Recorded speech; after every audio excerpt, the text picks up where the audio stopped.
dog? Is he alone? Is he at the airport? Is he on a fucking bus? Is he on the plane? Is there a clicking noise? There's probably a clicking noise. Is this a clip show? I don't know if it's a clip show. It's a fucking show. Just listen, goddammit. Hey, what's happening? Mike Schmidt, 40-Year-Old Boy Podcast. I'm doing a show, and my producer slash audience slash woman who really doesn't do anything anymore is sitting across from me eating cookies. Like, she's literally just plowing them into her maw. How the fuck am I supposed to go the whole show without having a cookie now, right? She just started. I'm like, are you ready? She goes, yeah, and just starts eating a cookie. It's like, well, you're not fucking ready because I need your mouth. I need you available. That didn't sound good at all. Hold on. Good at all. No, it did not. But I need that available for the show, certainly. I mean, because we need you to laugh and pay attention and do all sorts of fun stuff. Well, we don't need you to laugh. I'm hoping to make you laugh, and you're less inclined to laugh with a mouthful of pastry, I would imagine. Very rarely will you go into a bakery and just be funny, and then you're in a patisserie, and then all of a sudden someone coughs croissant all over you because they're cracking up at your fucking hilariousness. That's the danger. Yeah, that's why I'm not allowed in bakeries around Los Angeles anymore. Because I had a guy and he choked to death on a fucking kolachki cookie. I went in there and he's like, hey, raspberry kolachkis. And I did like 4 jokes and he went, and he died. And they were like, dude, you can't come into bakeries anymore. And I said, wait, it's not my fault that guy can't handle his cream horn, which also sounds fucking ridiculous. Hold on. I need your mouth. I can't handle my cream horn. There's a guy who can't handle his cream horn and I need your mouth. You know what? He probably needed your mouth and he would have been able to handle his cream horn. We're doing an experiment here, folks. Yeah, that's right. We're doing an experiment here today, folks. Here, right now, during this show, while we're here. Hi, how are you? I'm good. I'm back in California for a short time, and I will cover that a little bit later. Because I know you're always wondering exactly where I'm going to be. Sometimes I'm in a basement in Illinois. Sometimes I'm a bedroom in Wisconsin. I'm not a bedroom in Wisconsin. I'm in a bedroom in Wisconsin. Sometimes I am. I could be a bedroom in Wisconsin. Sometimes I am in the oldest building in Hollywood. Can you hear this crinkling wrapper in the back? She's eating more cookies. Holy fuck! Are you in a contest? Did that happen? Is that somehow it's starting? You decided to have a cookie eating contest right when the show started? Jesus Christ! Why are you so mean to me? I'm not mean to you. I'm trying to do the show and have you pay attention, and you literally have the phone in your hand and a cookie in the other. I'm having the listener experience right now. Is that what that is? I'm leading my life listening to the 40-Year-Old Boy for one. Yeah, except you can't turn it off. See, usually they would. They'll listen to like 10 seconds and turn it off and come back. The experiment we're conducting today, folks, we're recording. I'm at my desk, so I'm sitting here. I'm very professional, and Lily's across from me doing nothing but eating. But we're in my apartment, and because it is warm in Los Angeles, as it has been for weeks. I wasn't here last week, but I understand it was very hot, and there was a flash flood warning because my phone kept telling me. I think my iPhone's getting a little too fucking insistent. I think my iPhone is becoming a little too familiar with me, quite frankly, because at all hours he tells me that somebody got kidnapped or there's a fucking rainstorm, and it's like, dude, I don't give a flying fuck. I mean, unless someone is kidnapping me, I don't think I need my iPhone to let me know what's happening, because I don't. There's like Amber Alert, and dude, by the way, how come every guy who kidnaps a kid is driving like some beat shit Corolla from 1979? Like you never see a fucking Amber Alert where somebody's been absconded with in a BMW or a Mercedes. That would be fun. See, I'd love to chase down a BMW or Mercedes, but no, it's always some fucking shitbox gremlin that's got a fucking stolen kid in it with duct tape all over his face. You know what I mean? It's like, wow. God damn it. Well, that's how I like to imagine the Amber Alert, okay? I can't imagine an Amber Alert being anything other than a kid with fucking duct tape all over his face, just sobbing in the back seat with fucking crusts of white bread around him as his fucking mom tries to pursue his father as he drives his shitbox gremlin over state lines. Literally, every fucking Amber Alert that it starts in California ends up in Nevada. That's how it works, if they can get to the Nevada border. Because that's all these fucking idiots can think of. They're like, dude, if I can totally get my kid to Vegas, I'll be safe. Like, no, dude, that's not happening. First of all, you're not getting your kid to Vegas. Good, Vegas is a fucking nightmare. Like, every time I see a story from there, it's just, and all my murder shows, there's like a ton of shit that happened in Vegas. There was some story about like 2 bodybuilders who were fucking married and well, they weren't married. I guess they were married and they brought a fucking third bodybuilder chick into the mix, and then she was living in the garage, and then she wound up getting in a 3-way, and then one of them set the other on fire, and there was a head in a duffel bag. Look, that's a good story. Certainly don't kid yourself. But it happened, dude. Vegas is just a terrible fucking place. I'm supposed to be there in October. I don't know if I'm going to go. I don't think I'm going to be there. I might. No, actually, we are. We decided we are going to go. Myself and the lovely Jill have decided that we're going to Vegas in October, I believe, for the UN of Evil excursion. There's it's funny. Did you really?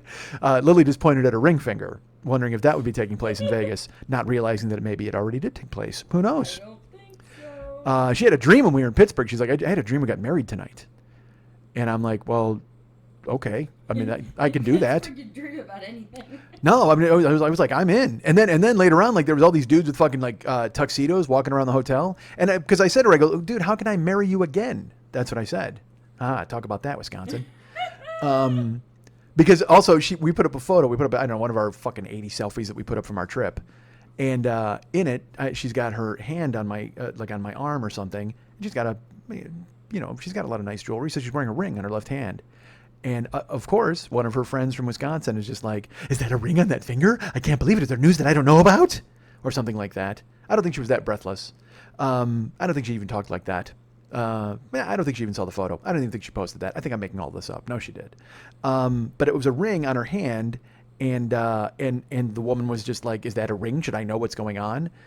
And I don't understand. I mean, I would tell you, or we would tell you, or we would probably let you know. I mean, I don't know, unless we got married in secret, like we did, and we didn't tell anybody. Were you secretly married, like when Davy Jones got married, but they didn't want anyone to know because they were afraid it would ruin the Beatles or the Monkees from Throne Group? Yeah, that's it. We're secretly married, but I'm afraid that it will ruin all of her relationships in Wisconsin with all of her friends. I mean, I don't give a fuck. I'll tell everybody. I'm happy. I'd like everybody knows, but out there it'd be just this fucking protest. They'd have like a meeting at a bar because all of their meetings are at a fucking bar, and then they'd form a posse and they'd come over and they'd try to kidnap me and fucking take her ring and whatever the fuck, annul it. I looked at it the other way. I just thought maybe all of those women out there would be very upset to find out that Jill was unavailable. Probably. that you're unavailable. No, you can't even get that sentence out. It's such a fucking ridiculous sentence.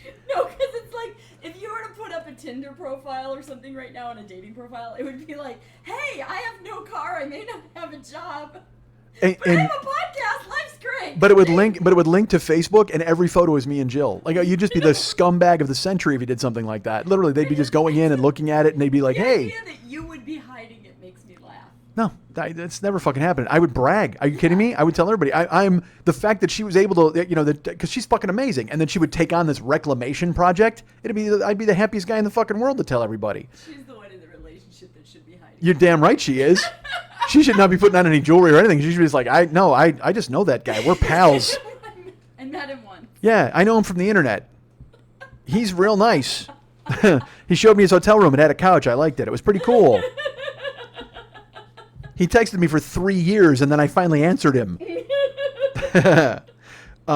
Yeah, no kidding. I am no prize. I mean, I just don't think anybody is lining up. They're like, hey, so you don't have because literally every photo, there's like, let's think about that, because Tinder does link to your Facebook page. And and you can put up 3 pictures. So it would be a picture of me and Jill from Pittsburgh, and a picture of me and Jill from Philadelphia, and then it would be my GoFundMe page. And people would just be like, this has got to be like performance art, right? There's no way this guy is on Tinder for this. It can't be happening. It's absurd that you would be hiding it because... It's funny, because part of me almost wants to do it just to see what the fuck would happen, just to see if anybody is just like, hey, man, I totally saw that you're a loser. I would love to talk to you. You have a girlfriend and you're totally fucked right now. You have an incredibly beautiful girlfriend and you have no money. Can we have a conversation? How about a drink? It's absurd. It's so bad. Like, I have no shot. None. You have a secret wife, so that's good. I do. Well, she's not a secret, certainly. I mean, the wife part might be secret, but she's no secret. Fuck that. Like I said, I'm just waving her around like a goddamn hot flag. Hey, take a look at this. Here's one good thing I did with my life. Everything else is going to hell. Jesus God. Yeah. So I don't know how we spun off into that bullshit. Secret marriages in Vegas. No, that's right. Yeah, because the woman right on the photo, she was just like, "Yeah, is there something I don't know about?" And I'm just like, "I don't know." I would, believe me, I would fucking scream it from the mountaintops. I would tell everybody in the fucking world, "Yeah, no, it's that's official. We're in." I mean, she can't get away now. She's officially tied up. She can't fucking escape. You would have the best internet wedding ever. You think? Yeah. Like, dude, would I get married on like YouTube or something? Like, how would I do that? Podcast, yes. Like, actually record it for a podcast? Periscope. What? You could Periscope your wedding so everyone could watch it live. Wow, everyone is a strong word for that sentence, but... Oh my God. Save the date! I'll be Periscoping my wedding. See, that's it. And you don't have to buy any fucking dinner for anybody. That's right. Or you just, you know what? You do it like Rocky Horror. Like, you know how Rocky Horror, everybody brings popcorn and fucking toilet paper and all that? You would tell everybody at home, all right, look, you got to have a plate of chicken if you're going to watch this fucking wedding. So you're gonna watch the wedding, and then afterwards we'll all sit down with the same meal. Like Would you like the chicken or the fish? Yeah. Good, make it. Whatever you have at your house. But you got to pick it, and then you, because I mean, I will have. How great! You know what? That's a fucking brilliant idea. Totally getting married online. Dude, she and I should get married like through Twitter and like, or not Twitter, through Periscope, and people should be able to watch it and like, because they'd all be guests. Yeah.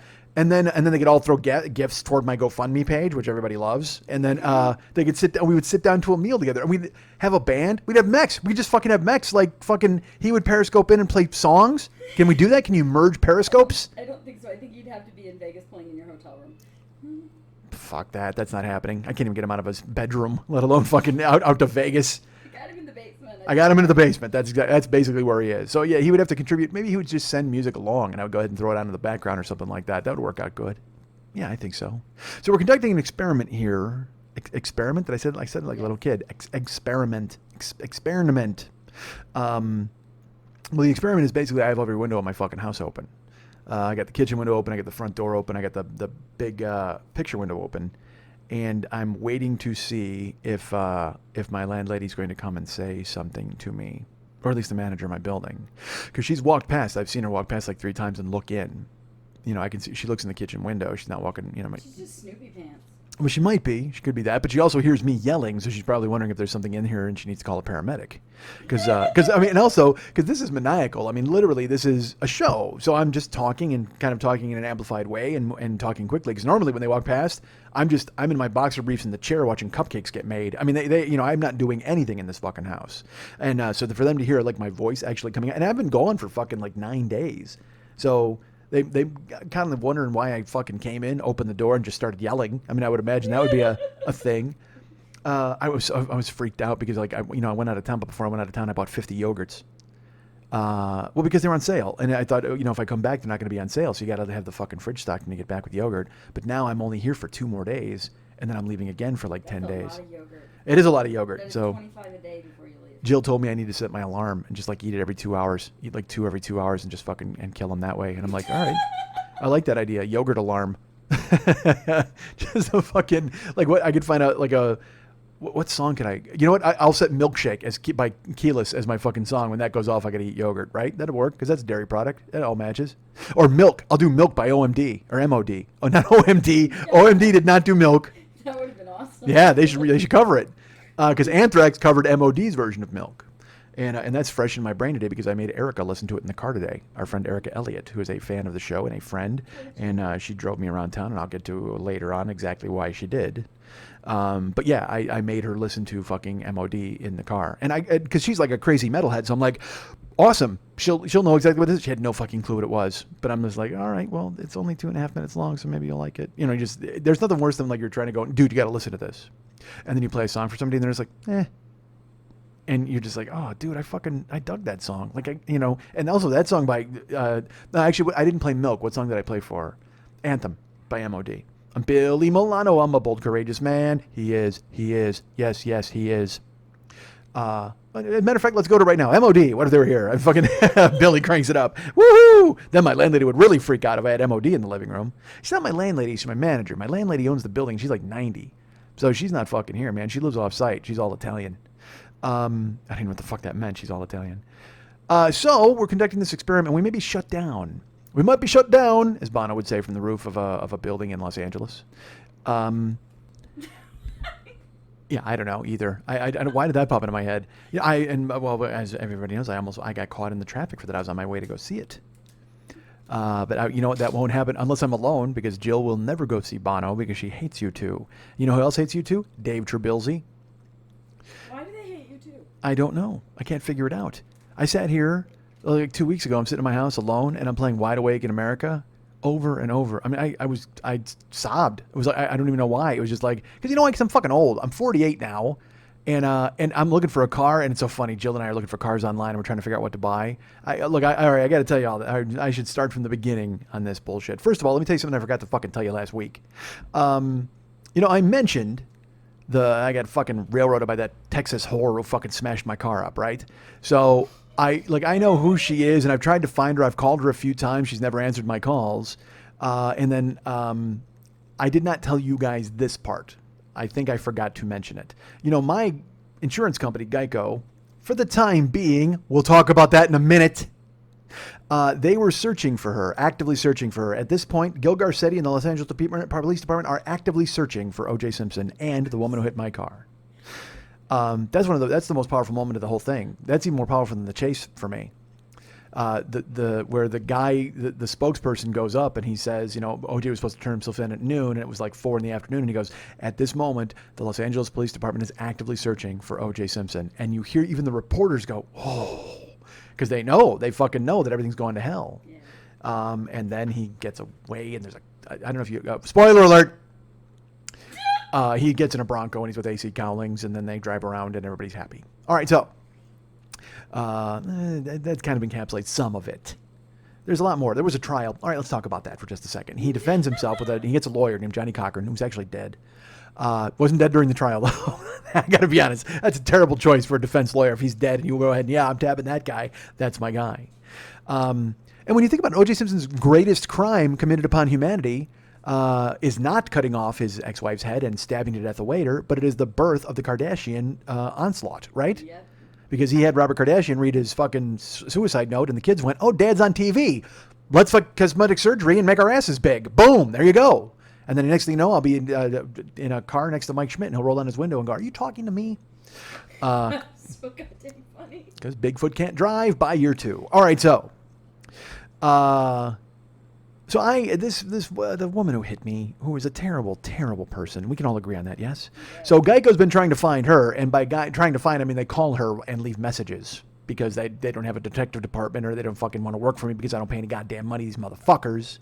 Because I have bottom line insurance. Even though for 15 years I had amazing insurance and poured it into the coffers, I got to be honest with you, I have paid for the watering, carrying, and feeding of at least 10 of those geckos over the fucking years, man. There's no fucking way. Obviously, I might have put in a whole wing at the Gecko Zoo. Fuck that. And those cavemen dudes, I absolutely bought their golf shirts. I know I did. I bought every golf shirt that those fucking guys wore in those commercials. I paid for all that wardrobe. That's how much money I've dumped into Geico's coffers. Now they can't be bothered to pick up a fucking phone and find a Texas fucking skank who banged my car into shit. Furious. So I should tell you this. This happened like actually a while ago. I think I told you, she told me she had Allstate insurance. So then the woman who I hit found out that Allstate canceled her policy in 2014, and then I kind of lost my temper, and the cops grabbed me, and we went through all that. Well, about a week after the accident, maybe a few days after, less than a week, I get a phone call here, and I pick up the phone, and it was a voicemail while I was in the shower. I get out of the shower, and I listen to it, and it was an insurance claims adjuster from Allstate called me to talk about an incident from July 19th. I almost did a fucking cartwheel out the door. I was like, dude, there's no fucking way. How amazing would it be if she's got insurance and they found it and it's this, I was so happy. So I called the number back right away. I'm literally naked in my living room with a fucking towel on, and I'm just like, it was like Letterman. Like, remember when Letterman, when I had to fucking call them? All these people call when I'm naked. I'm naked a lot. So I grab the phone and I call up Allstate. And I get this guy's fucking machine, and it's like, if you want to talk to a claims adjuster, press fucking 9. So I press it, and another woman answers, and I said, hey, I'm calling in regards to a possible client of yours. I was in an incident with her on July 19th. She says, well, who was the claim adjuster? I told her the name, and she said, okay, what's the name of the person? And I told her. She goes, that actually sounds familiar, which is probably a bad story. And I just went, really? And she goes, yeah, I don't know why. She goes, but he's not here right now, but I can take a look into this. Why don't you give me your phone number and some of the details? And I said, all right, well, here was my claim number through Geico, and here's my phone number. And this happened just Sunday night, which is a few days ago. And she's researching, and she keeps saying the name over and over. Like if it was you, she'd be like, Lily Von Stupp, Lily Von Stupp. I know that name. I know that name. Clack, clack, clack, clack, clack. And then she goes, oh, I know why I know that name. I said, oh, because she has great insurance? And she's like, I'm really sorry to tell you this. And I went, fuck. She said, no, I know her name, and here's exactly why. She goes, because I just rejected a claim of hers that was filed through us because she does not have coverage with us anymore. I said, from Sunday? She goes, no. She goes, you're probably not going to want to hear this. I said, what? And she goes, well, there was a claim here in the office like a month ago, and she was in a car accident in Los Angeles with injuries. There are 2 people in the hospital, and they've come to us. They're searching. We hear from their lawyers every day, and their lawyers are actively trying to find her. And we had to turn down that claim and tell them that she doesn't have insurance with us. She goes, so I'll do the research on this and try to get back to you about yours, but I'm telling you, it's probably not going to be good news. But can you fucking believe the balls on this chick? She put 2 people in the hospital. They have lawyers searching for her. And I will tell you this, I don't buy this fucking, hey, we're searching for her bullshit. I have her driver's license. I have her fucking address. And don't think I have not thought about going over to her fucking house and knocking on the door and going, hey, man, you owe me some fucking money. Like, what the fuck is your problem? Where's your dad? Where's your parents? Because when I called them up to her voicemail, I was stern but professional. And I said, I don't know if you have parents or a rich uncle or somebody who owns an oil field in Texas, but you are going to need to pay for my car because it's fucking totaled. And I left all that on her fucking machine. And then I did it a second time, and Geico called her 3 times. She's never going to get back to me. She's some 29-year-old fucking chick who's just one step ahead of the law and trying to make sure she doesn't get caught. But I go to her Facebook page, like every day, and I can't see it because I'm not her friend, but I'll see posts. And literally like 2 days after the accident, somebody put an article about drinking in the sun and how it causes you to, like poisons you or something. And the person wrote, I'll die slowly with you.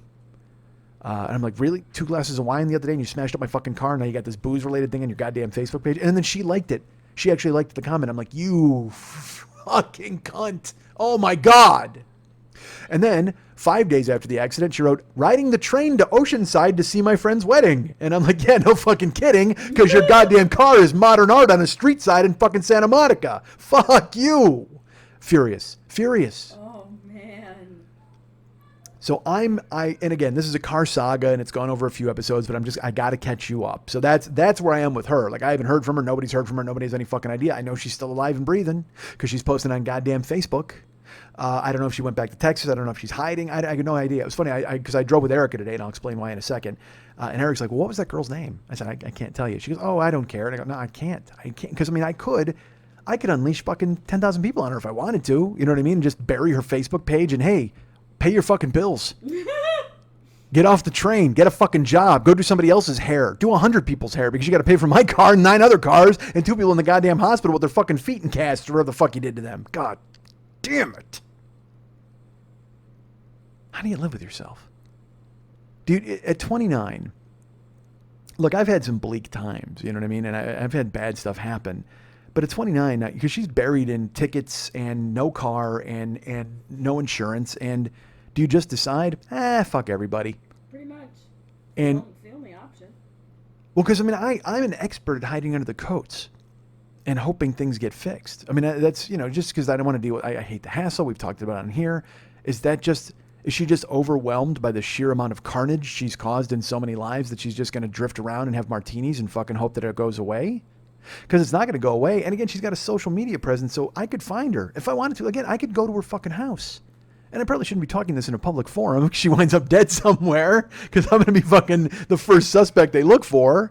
But it just seems like such a callous, arrogant way to go about things. Couldn't you just go, hey, look, man, I'm sorry, but I have no insurance and I can't help you. That wouldn't help at all in any way, shape, or form. But it would make me go, well, she has a modicum of a conscience. I mean, she has the glimmer of hope of being a grown-up at some point in her life. But to just fucking hide from it and be like, wee, I'm going on a train, wee, choo-choo. I mean, fuck, dude. You totally hurt people, put them in the hospital, then you fucked my car up and another girl's car up. We need vigilante justice in this fucking country, right? No, we do not. Yeah, we do. I need to go to her house and just fucking grab her. Just fucking drive her out to the desert and stake her out. 2 wrongs don't make a right. Oh my God. Yeah, you're goddamn right. Stake her out. 2 wrongs don't make a right. Fucking just cover up with sagebrush and throw some scorpions around her and they'll fucking come up and sting her over and over. Yeah, that's a good idea. No? No, not at all. Dude, maybe I'll grab her, I'll hog tie her, and then I'll just put and I'll put her in between like a campfire. Let's not talk about this. This is terrible. And then I'll put a rattlesnake like by the fire, and it'll have to choose to go toward the fire or toward her, and it won't go toward the fire, so it'll go toward her, and she'll try to remain still, but she can't because she's in the heat and she's probably drunk, and then he bites her face, right? I hope none of this happens. What if that did happen? What if she was taken, hogtied in the desert, and a rattlesnake bit her in the face, and everybody's like, that's a pretty specific crime. I think we've got a suspect right away that we can go ahead and find online, because that's from a movie, certainly. Obviously, I have not. Look, I didn't make that up, folks. These are all terrible movie things. They were an amazing movie. Yeah. but they're horrible things in a movie, but they were horrible things inside the movie. What if I grabbed her and I tied her to a stick and then I just covered her with mud and then I baked her? That happened in the same movie. You could hear her screaming. But that doesn't pay for my car. What if you gave her a golden ticket to a chocolate factory and changed her life for the positive? Whee! I'll do that only if she promises to take the train. Whee! Whee! Not a fan. So what I've been dealing with, and I don't know if I have to intersperse this kind of, but I'll tell you a little bit. Well, look, last week was fucking amazing. Let's talk about that, and let's do this really quickly, because I usually bury stuff kind of in the close, plugs and things like that. But this is a plug that you need to know because I need you to know it because I need fucking money. So as I mentioned last week, I've been invited to perform at the Los Angeles Podcast Festival. Whee! I'm going to take the train. I'm excited. Yeah, because I'm not driving. There's no way I'm driving over there. Although I don't have anything to fucking drive. We'll get to that in a minute. But yeah, so I'm involved in the Los Angeles Podcast Festival. And if you're coming to the show and you want to buy tickets, that's great. But if you're sitting at home and you want to buy a live stream, also great. Either one of those choices, you can help the show. You can help our show. Because look, there's big shows out there, and they're so successful. And we're trying. We're the little engine that could. We're the little show that could. We're the little engine that could. As a matter of fact, this girl is riding us right now. As a matter of fact, we're heading to Oceanside for a wedding. Whee! No, she does not think, and she certainly cannot. So we are doing the podcast festival, and there's a code. If you're buying tickets, you can use our code. If you're buying the live stream, you can use our code, and then we see some dough from it, which is pretty cool. And by we, of course, I mean me, and because I don't want to sound like, yay, Lily's getting half, because I wish she was, but unfortunately, right now, my life is falling apart. So maybe she'll see some. Maybe she comes to the show. Maybe I get her a free ticket. Yay! I'll get her a pass. Lily, by the way, if you want to buy tickets to the show here, use this code. Jag off. The code for the show, if you want to buy tickets or you want to buy a live stream, is BOY. All lowercase, BOY. I did not choose the code. Just letting you know. Why would they not use people's hashtags? I don't know. I need to talk with them about marketing because they are really dumb over there sometimes. I don't know about all that. I'm certainly I can think about the marketing and the branding you would do for your people and for you to cross promote with each other's hashtags by using the hashtags as the codes. What do you mean hashtags? Your hashtag, your at 40-year-old boy, your name. Oh, the Twitter name. Yeah, your Twitter name. Okay. You know, your the ways that you use to promote each other and that, you know. Yes. I don't understand people who don't understand marketing. Maybe, I don't know, and again, I'm just speculating. I'm going to play devil's advocate here. I'm going to play organizers of Los Angeles Podcast Festival advocate here. Maybe you can't use like the hashtag, the number sign, the ampersands. You can't use any of those things within the code. 40-year-old boy, 40YOB. It should be 40YOB. It absolutely should be. Because that is your show. 40YOB. It's like, if Never Not Funny had a tag, let's make it never. Yeah. Let's make it not funny. Let's make the hashtag not funny. Let's make it really fucking ridiculous. Yeah, or just not. Let's use not. Yeah. You know? I'm assuming theirs is NNF. That's my guess. Well, I would assume so too. Yeah. So maybe they just wanted a 3-letter deal. I couldn't tell you. I'm not in charge over there. Case in point, I'm the first show of the festival. So that's why I can tell you right now. You should be the first show of the festival because you start strong. Yeah. You open strong. There are 3 shows across the board that start at 7 o'clock. My show time is 7 o'clock Friday night. So, and the funny thing is, I loved going to the Friday because there's a meet and greet and there's a pre-party and it's all fun. I can't go to any of that now because I need to be thinking of jokes. As you know, I'll need to be holed up somewhere in a fucking lobby with a pad of paper trying to figure out what the fuck I'm going to talk about. Because normally I could go to the Friday thing and fucking hang out and see the shows and kind of be cool. And then my show's either Saturday or Sunday. And look, I'm not bitching. Okay, don't think I'm that guy who's like, oh God, I can't believe it. But for you guys, it gives you kind of a Sophie's choice. Because it's me, I'm at 7 o'clock. And I'm only going to assume like a men's room or a broom closet or something. I'm sure I'm in the small room, which is good. But then it's me and Doug Loves Movies and Walking the Room. So your choices are bees, weed, or cancer. That's your choices. I hope that's the name of the show today. Bees, weed, or cancer? You think I don't know. You're in charge of holding the names. Oh my God, bees, weed, or cancer. Why isn't that my hashtag to buy tickets? That should be. Yeah, bees, weed, or cancer. So that's your choice, man. You can go listen to Greg Barrett regale you with tales about his recovery and have a tearful reunion with Dave Anthony as they talk and they discover all the things they've loved about one another in the past. You can go see Doug Loves Movies, which will no doubt have a fucking murderer's row of lineup of guests. You can come see me in a broom closet as I yammer on and on and on. So it's up to you. It's weed, bees, or cancer. Or bees, weed, or cancer. Bees, weed, or cancer. That's your choice. But regardless of your choice, whatever show you want to see, if you're going to buy tickets and arrive at the festival or you're going to buy the live stream at home, use the code BOY, B-O-Y, and that's all lowercase. Boy. So well. Boy. You need to use that, and don't get it confused with anything else. It's boy, folks. It's not buoy. There's no U in there. It's B-O-Y. Is it B-O-I? Is it the feminist version? It's not, and it's not Big Boy from Outkast either. It's just boy, B-O-Y. B-O-Y. Which is, of course, Y-O-B backwards. 40 Y-O-B. God. You're making a face. They just got it wrong. What? It was supposed to be Y-O-B, and they made it B-O-Y. It's supposed to be year-old boy, but now it's boy-old year. 40 boy-old year. Yeah, let's make that the name of the show now. 40 boiled year. Hey, what's happening? Mike Schmidt, 40 boiled year podcast. I am on a rooftop in Los Angeles with Bono. So there you go, folks. Use boy as the code to buy live streams and to buy tickets. Boy. Let's just do that the whole show. Let's call that the show. Boy. No. Boy. Remember those Muppets? Bees, weeds, yes. Bees, weed, or cancer. Use the code boy. Bees, weed, or cancer. Use the code boy. Use the code boy. Is that the name of the show? That's the name of the show. All right, maybe that's not so bad. Use the code boy. But then we got to make it lowercase, and I hate lowercase in the title, and you know that. Oh my God, it's okay. You know that, though. But you know I can't stand looking at lowercase in the title. So there you go. There's the code. There's the LA Podcast Festival, and that's exciting. See you there. What are the dates? September 17, 18, 19, I believe. I'm out of town. You're I'm done? kidding. Might be 18, 19, 20. I'm coming. So is I'm gonna be Brad. there. Okay, good. Lily will be there. We're trying to get David to fly out. That's never happening, but oh well. It would be cool if he came out and just played a ukulele. Actually, you know what? I got to be honest with you. If Dave comes out, he goes to see cancer. He's going to pass on bees and weed and go right to the cancer room. Can't blame him. Cancer room. Jesus Christ. Well, whatever. We'll see what happens. So, I tease Greg because he's the best. Start a fight with them. We should do a hashtag war of hashtag bees, hashtag weed, Hashtag cancer. Oh, vote right now. Go. Live tweet it, folks. Hashtag bees, hashtag weed, or hashtag cancer. Who are you going to see the first night of Podfest? It's 7 o'clock. God, I can't believe I have to miss the meet and greet. All right, so You don't have to.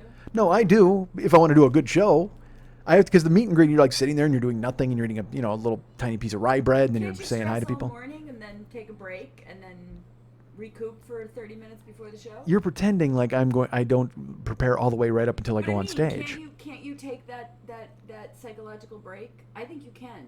I think you're scared too, but I think you can. And not scared like, pussy scared. Not like, by the way, pussies are not scared. We can get past that, but... No, that was good. But, it's not like you're like, oh, I can't do this shit. You're more like, I want to make sure this is good, and it's like that high energy, stress. Not like, Well, I do that a lot. Stress. Well, I'll talk a little bit more about that later in the show because I do have a... You should take a comfortable break and dine with some friends and then go see the show. Well, I have a subject relevant to that, and I will discuss it. Like I said, I do not eat day of show. So, as you know. There will be no pumpernickel toast. Well, not anymore. Once they know I'm not eating, they won't put it out there because I was the only guy eating it, for fuck's sake. That was in my rider. Must have pumpernickel toast at the meet and greet. And now that I'm not going to the meet and greet, fuck it, they don't need my rider. Unless I can say I must have pumpernickel toast the rest of the festival. How perfect is that? Right when I walk off stage, there has to be just a fucking barrel full of it, and I get to eat it over the next 3 days. Perfect. God, that sounds good. And by good, I mean awful. So last week, folks, we came to you live from a basement in Chicago, and now we're back in Los Angeles, as I've mentioned. But I was traveling for a reason. What? Last week, certainly, yeah, of course. Well, I get to talk about the car thing too, man. I get to talk about that. I had to go out of town. Like, the car thing was still unsettled when I bailed. When I was at David's house, it was still kind of up in the air, and I didn't know what was happening. And I was still talking to fucking Geico and fucking supervisors and all this bullshit. Man, I tried. I really tried to talk to them and work with them and make it work out. And they told me they were going to have an adjuster there on the Wednesday, and the guy never showed up. Then they were going to have one on Thursday, and he never showed up. And then on Friday, he never showed up. So then Saturday and Sunday went by, and obviously no fucking adjusters are coming out because the shop is closed. And then Monday, when I recorded the show with David, I was expecting an adjuster to show up, and he never did. So that was fucking 8 days until the guy got out there. So then Tuesday was the 9th day. And nobody called me. Nobody told me they were going out. I should tell you this. On the 8th day, when I talked to them, they said they had farmed my claim out to a third-party adjuster, which, again, may be procedure, but it made me think, again, that my insurance was not good enough to go ahead and get a dude to fucking do work for me or go and check out my fucking car. And what the fuck is that? Yeah, again, whenever they say a third party, I just figured they found some hobo in a patchwork jacket and gave him $5 to say that my car looked bad. You know what I mean? Like, who the fuck is that dude? Fuck a third-party adjuster. If I pay you, motherfucker. I don't pay a third-party adjuster. If I wanted a third-party adjuster, I'd have third-party insurance. That's what I'd have. Third-party farm, third-party state, third-party travelers, third-party, whatever the fuck. I would just do that. But no, I paid Geico, not third-party. So this third-party dude went out there, and the evaluation I got the next day was, and they never called me because they also gave me the number of the third-party adjuster. I called them. They don't fucking answer the phone. There's nobody there. And so I never got answers from Geico. And every time I would call Geico, I had straight lines to supervisors. And I would call them, and they never answered their fucking phone. And Jill couldn't believe it. She's like, why the fuck are supervisors not answering their phones? If you're a supervisor, your phone should never be off. Now, I understand if you're on another call, but then when you hang up, you need to fucking call me back right away. Fuck you, Eric. And fuck you, Thomas. And I won't give your last names, even though I fucking want to. But I called them and fucking, I had to blow dry their voicemails and just be like, hey, man, I don't understand why I'm not getting any satisfaction. You said you're going to have adjusters out there, but you're not going to get adjusters out there. It's incredibly frustrating to be in that situation because all I want, dude, just fix my car. That's all I want. Or tell me, because I knew, let's put it this way, you're not going to fix my fucking car. All I want is the check. Just give me the fucking check for the $3,500. We'll call it a cat's game and I'll figure out what the fuck I got to do. Because the guy at the body shop was being super cool, and he's like, as soon as they let me know, I'll let you know if they show up. But I mean, they haven't fucking shown up yet. And even he said, hey, you're getting boned here, man. I don't know what's going on. Because he got called by the adjuster who said, hey, I'll be there. I'll try to be there Wednesday, but definitely first thing Thursday morning. No show. Fucking the next 5 days. So I finally talked to them on Tuesday, and I call up and I get flunkies. Every time I call, like I said, I have supervisors who aren't, so I have to call the main Geico number. And it's always like, hi, this is Brandine. I want to give you excellent customer service today. And then I vomit rage all over them. And they go, oh, I'm so sorry. Yeah, I can't help with that at all. I don't. All I can do is make your concerns noted here in the notes. And I go, I've been doing that for days. And she takes a pause and she goes, I see that. I'm like, yeah, no fucking kidding. So put it in the notes, man. Tell them that I'm fucking pissed. And every time I would call, they would say, hey, we really apologize. We're having a lot of problems getting adjusters out in Southern California. It's just there's a sheer volume. We're not able to go ahead and cover all of the claims. Which they said, don't worry, an adjuster will get to your car. And I said, well, I understand that, but it's sitting there, and the guy who runs the shop is wondering when the fuck you're coming. It's basically we don't know what the fuck is happening. And I was very professional and I didn't swear, but I would always say to them, I go, you do understand that this is horrifying, right? I mean, I haven't had a car now for 10 days, so I don't know what the fuck is going on. And they say, yes, I totally understand. Oh my God, I'm so sorry, sir. I'm so sorry. So Tuesday, I had to fly. Like we were on the plane. I after Monday, I drove up to see back to Jill's house after I recorded the show at David's, and then we were on a plane the next morning. And then we land, and again, no answers, nothing from an adjuster. So I grab my phone and I put on the Geico app, and I look, and it says status of your claim, and I click on it. There's a fucking estimate. Nobody called me. Nobody said anything. And they're saying that my car can be fixed. They said that my car can be fixed for $4,100. Now, the body damage alone looked to me to be about $4,000, maybe $5,000. Yeah. And that didn't even count the engine. So I went $4,100, and I'm reading about it. So there's muffler assembly and the fucking bumpers on both sides. Hold on, cops. Never mind, not coming here. All right. I thought maybe our manager called them. There's a lot of shouting going on in that apartment. He said cunt twice, and then he kept yelling boy. I don't know what's happening in there. So I wanted to know what the fuck was happening, so I called up the body shop. Well, first I called Geico, and they said, oh, yeah, there's a third-party adjuster who put in an estimate. And I said, great. That doesn't help me because I don't know what's happening here. Like, he's saying he can fix it for $4,100, and they said, yeah. I said, all right, well, I'll call the body shop. So I called the body shop, and I got my guy on the phone, and he said, yeah, there was an adjuster out earlier today. And I said, all right, well, he wrote up an estimate for $4,100. He goes, dude, I'm telling you right now, that's wrong. I said, why? And he goes, well, because he told me to my face. He said, I'm only writing up an estimate on what I can see. I said, so what does that mean? And he goes, well, he never looked at the engine. He goes, he walked around the car and he saw the bumper and he saw the cross beam in the front was pressed into the engine, but he never looked at the engine. He doesn't know that the radiator, the air conditioning, he doesn't know about any of that. So it's $4,100 for the outside of the car that doesn't run anymore. He goes, I'm telling you right now, if Geico authorizes me to take apart the car, it's going to go up over $7,000 because you probably need a new engine. So, and that's conservative, mate. It's only 4,000. 4,000 is completely wrong. It's going to go up by at least 2/3. And I said, well, I'm not authorizing any work. He goes, no, I understand. And he goes, they haven't authorized it anyway. And he goes, but I wouldn't do it until they told me or you told me. I said, well, fuck it. I go, there's no reason for me to do it because Dave's my guy and the mechanic. And I said, I told him right in the beginning, I go, look, I'm fucked here. I don't have any insurance money coming except for this $3,500. And then people were fucking nice enough to step up and start the GoFundMe page. And if the car was salvageable to be fixed for that amount, then it would make sense. But Dave told me, he's like, this is a tear down. He goes, there's no point in fixing it. He goes, you've got 80,000 miles on it now. And if you're going to put 7,000 in, you might as well buy a new car, mate. So I said, all right, not a new car, but a fucking another car. A different car. Because again, he couldn't even tell me how much it was going to be for sure. He said it couldn't even go over that. And Blue Book on the fucking car was like $9-10 grand in great shape. So I called Geico as we were walking through the streets of where were we on Tuesday? We were in Steubenville, Ohio. And before I went to the pool, I had to call them from the fucking hotel room and talk to them. And they said there was this third-party adjuster who said this, and it's going to be repaired. And I just said, look, no, fuck that. I go, he didn't even look at the engine. And then Dave, I should also tell you, he goes, hey, there's storage fees for having the car here. And I said, well, I understand that. And he goes, well, no, he goes, I don't want to be, a bring down for you, but it's $80 a day. And it's been here now for 9 days. And I said, all right, well, I'm hoping Geico takes care of that. He goes, well, they should. He goes, they didn't get an adjuster out here. He goes, normally you should have an adjuster out here at the third day.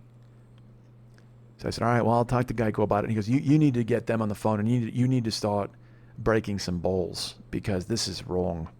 I said, I know. And it's so funny. Everybody out there is like, dude, you should sue this girl. Dude, you should sue Geico. Dude, you should sue. And I go, yes, I should do all those things. But unfortunately, I'm just a dumb fuck in an apartment. I don't have a fucking lawyer on retainer. And the job I had was earning cash because I was driving, but I haven't had a fucking car since the 19th. So it's not like I can bring in cash. And any cash I get is going to go towards getting me another fucking car.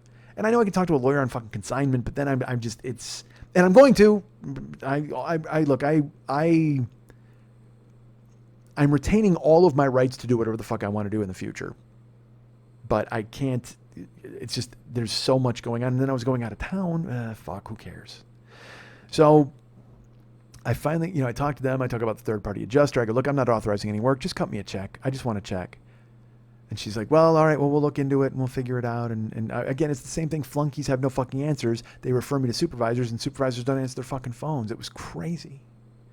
So Wednesday came along and I get a phone call from Geico and I'm like, finally, somebody. And it was a woman from claims and she said, I just wanted to let you know that we're sending an adjuster out to look at your car today. And we're going to go ahead and try to evaluate. What we're going to do is we go after this person who hit you. And I said, why are you sending an adjuster out? She goes, well, we need to get an estimate for your car. I go look in the system. There's an estimate for my car in the system now. She goes, what are you talking about? I said, you guys sent a third-party adjuster out yesterday. He made a report. I've called like 3 different supervisors. Nobody fucking returns my calls. And I said, here's this guy's number and this guy's number and their names. And these are the people I've called and left messages for. And I've never heard back. Oh, I'm really sorry that's happening. I'm really sorry. I know you're sorry, but it doesn't help. It doesn't fix anything. It doesn't get my car fixed. I go, I'm not authorizing any work. Don't send anybody else out there that's going to cost me money. I don't want anything to happen. All I want to do now is figure out what to do with the car and have you guys pay the storage fees because the storage fees are just going up every single day. Every time you've told me to keep my car there, it's just going up. She's like, well, we've been having a lot of problems with the adjuster. I know that. Do you have the same fucking script?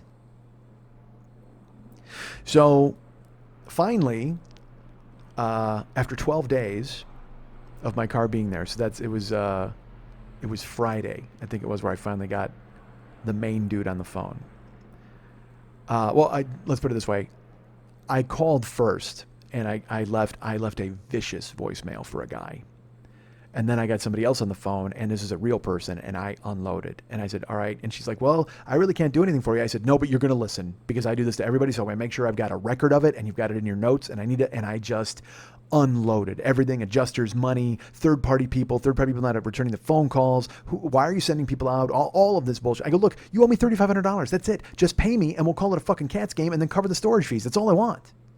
And she's like, well, I totally understand, sir. I'm so sorry. Yes, you're sorry. Everybody's sorry. Geico should call themselves Geico Sorry. Hey, we're sorry we're Geico. Hey, we're sorry we can't fucking help you. I don't fucking know. Dude, get that fucking lizard to tell me he's sorry. Get a caveman. Quit making 47 different spokesmen and 35 different commercials and just fucking fix my car. Or at least give me my money. I don't care. So Friday, we wind up in, where was I? Friday, we were in Pittsburgh. And I called a guy for the third time. Check that. Thursday night, we were at the Phillies game. And I'll talk about that a bit in a minute. But Jill and I are in the Phillies game, and it's Dave. My phone rings. It's Dave. And he says, I don't know what you did over there. He goes, but I just want to tell you I've gotten 2 phone calls from Geico and an adjuster who says he's cutting you a check and they're letting you keep the car.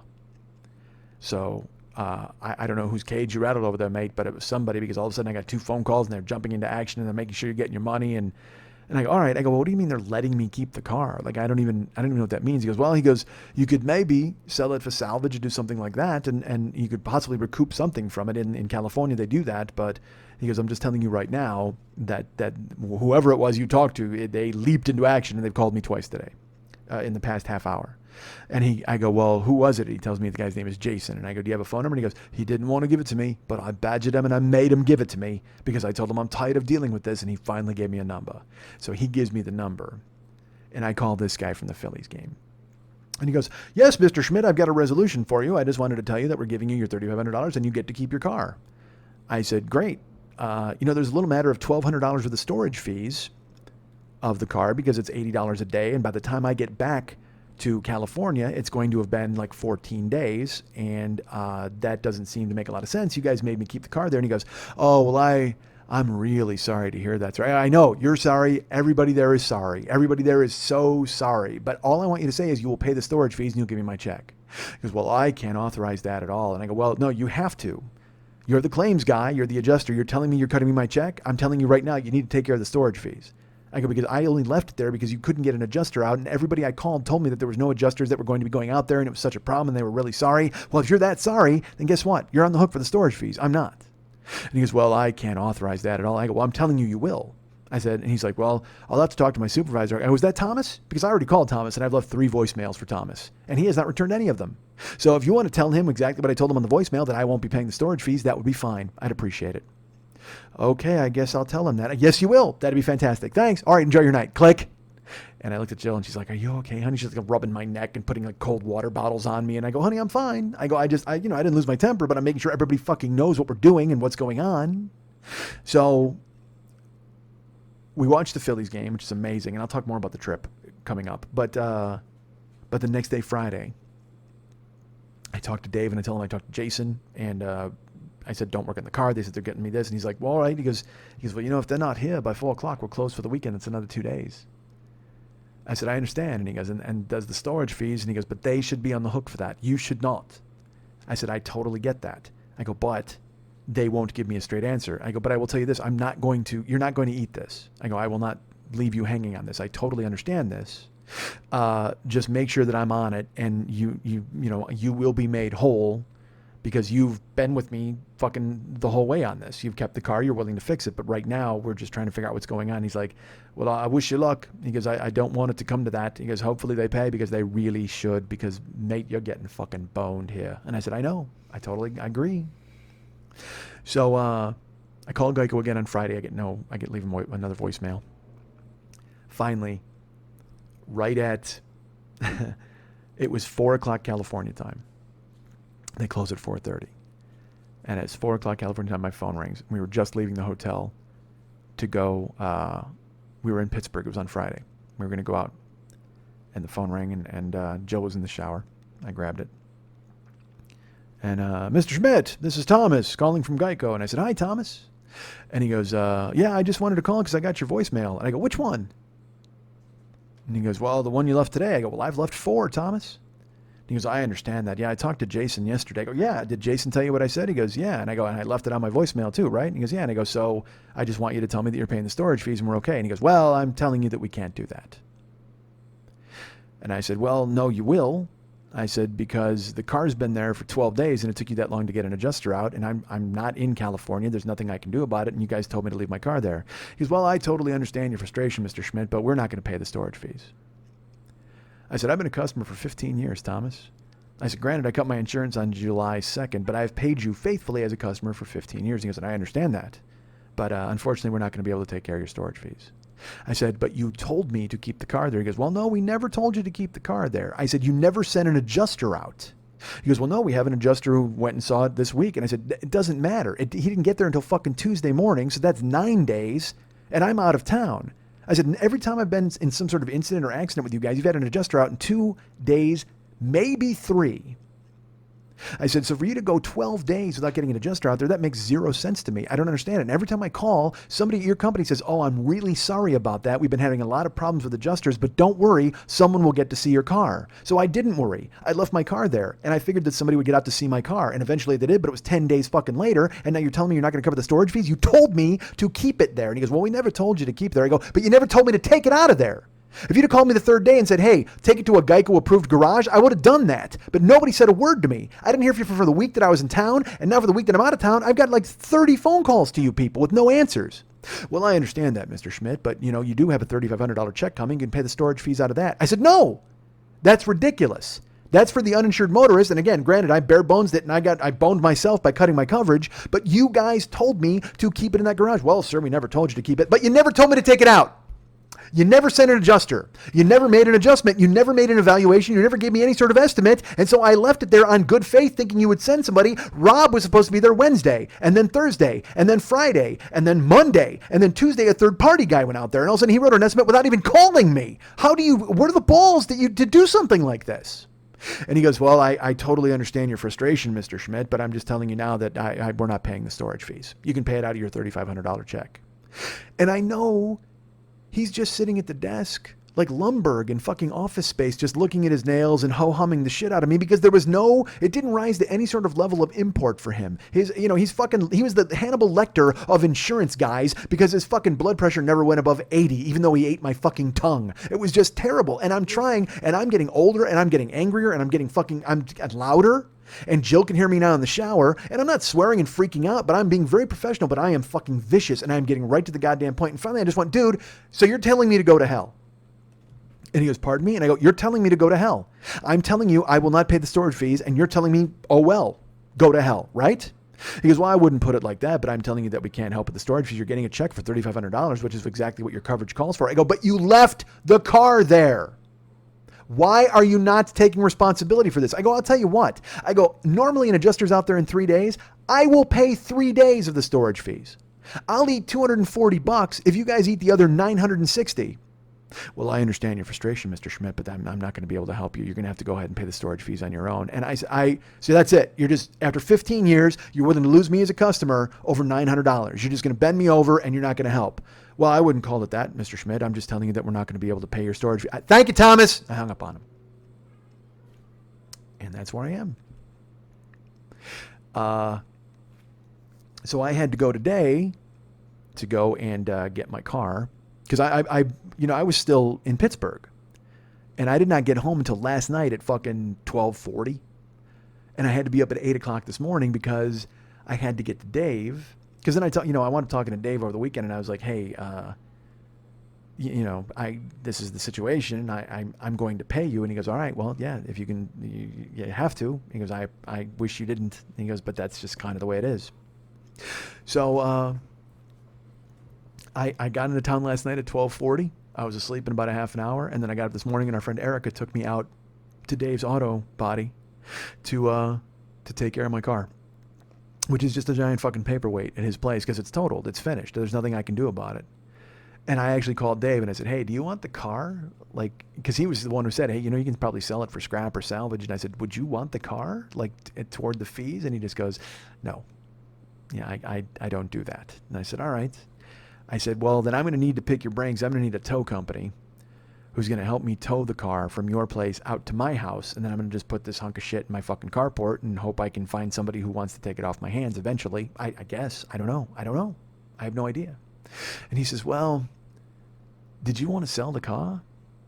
And I said, yeah, I don't want it. And he goes, well, I might have a guy if you want me to call him. I said, fuck yes, call him immediately. So that was this morning.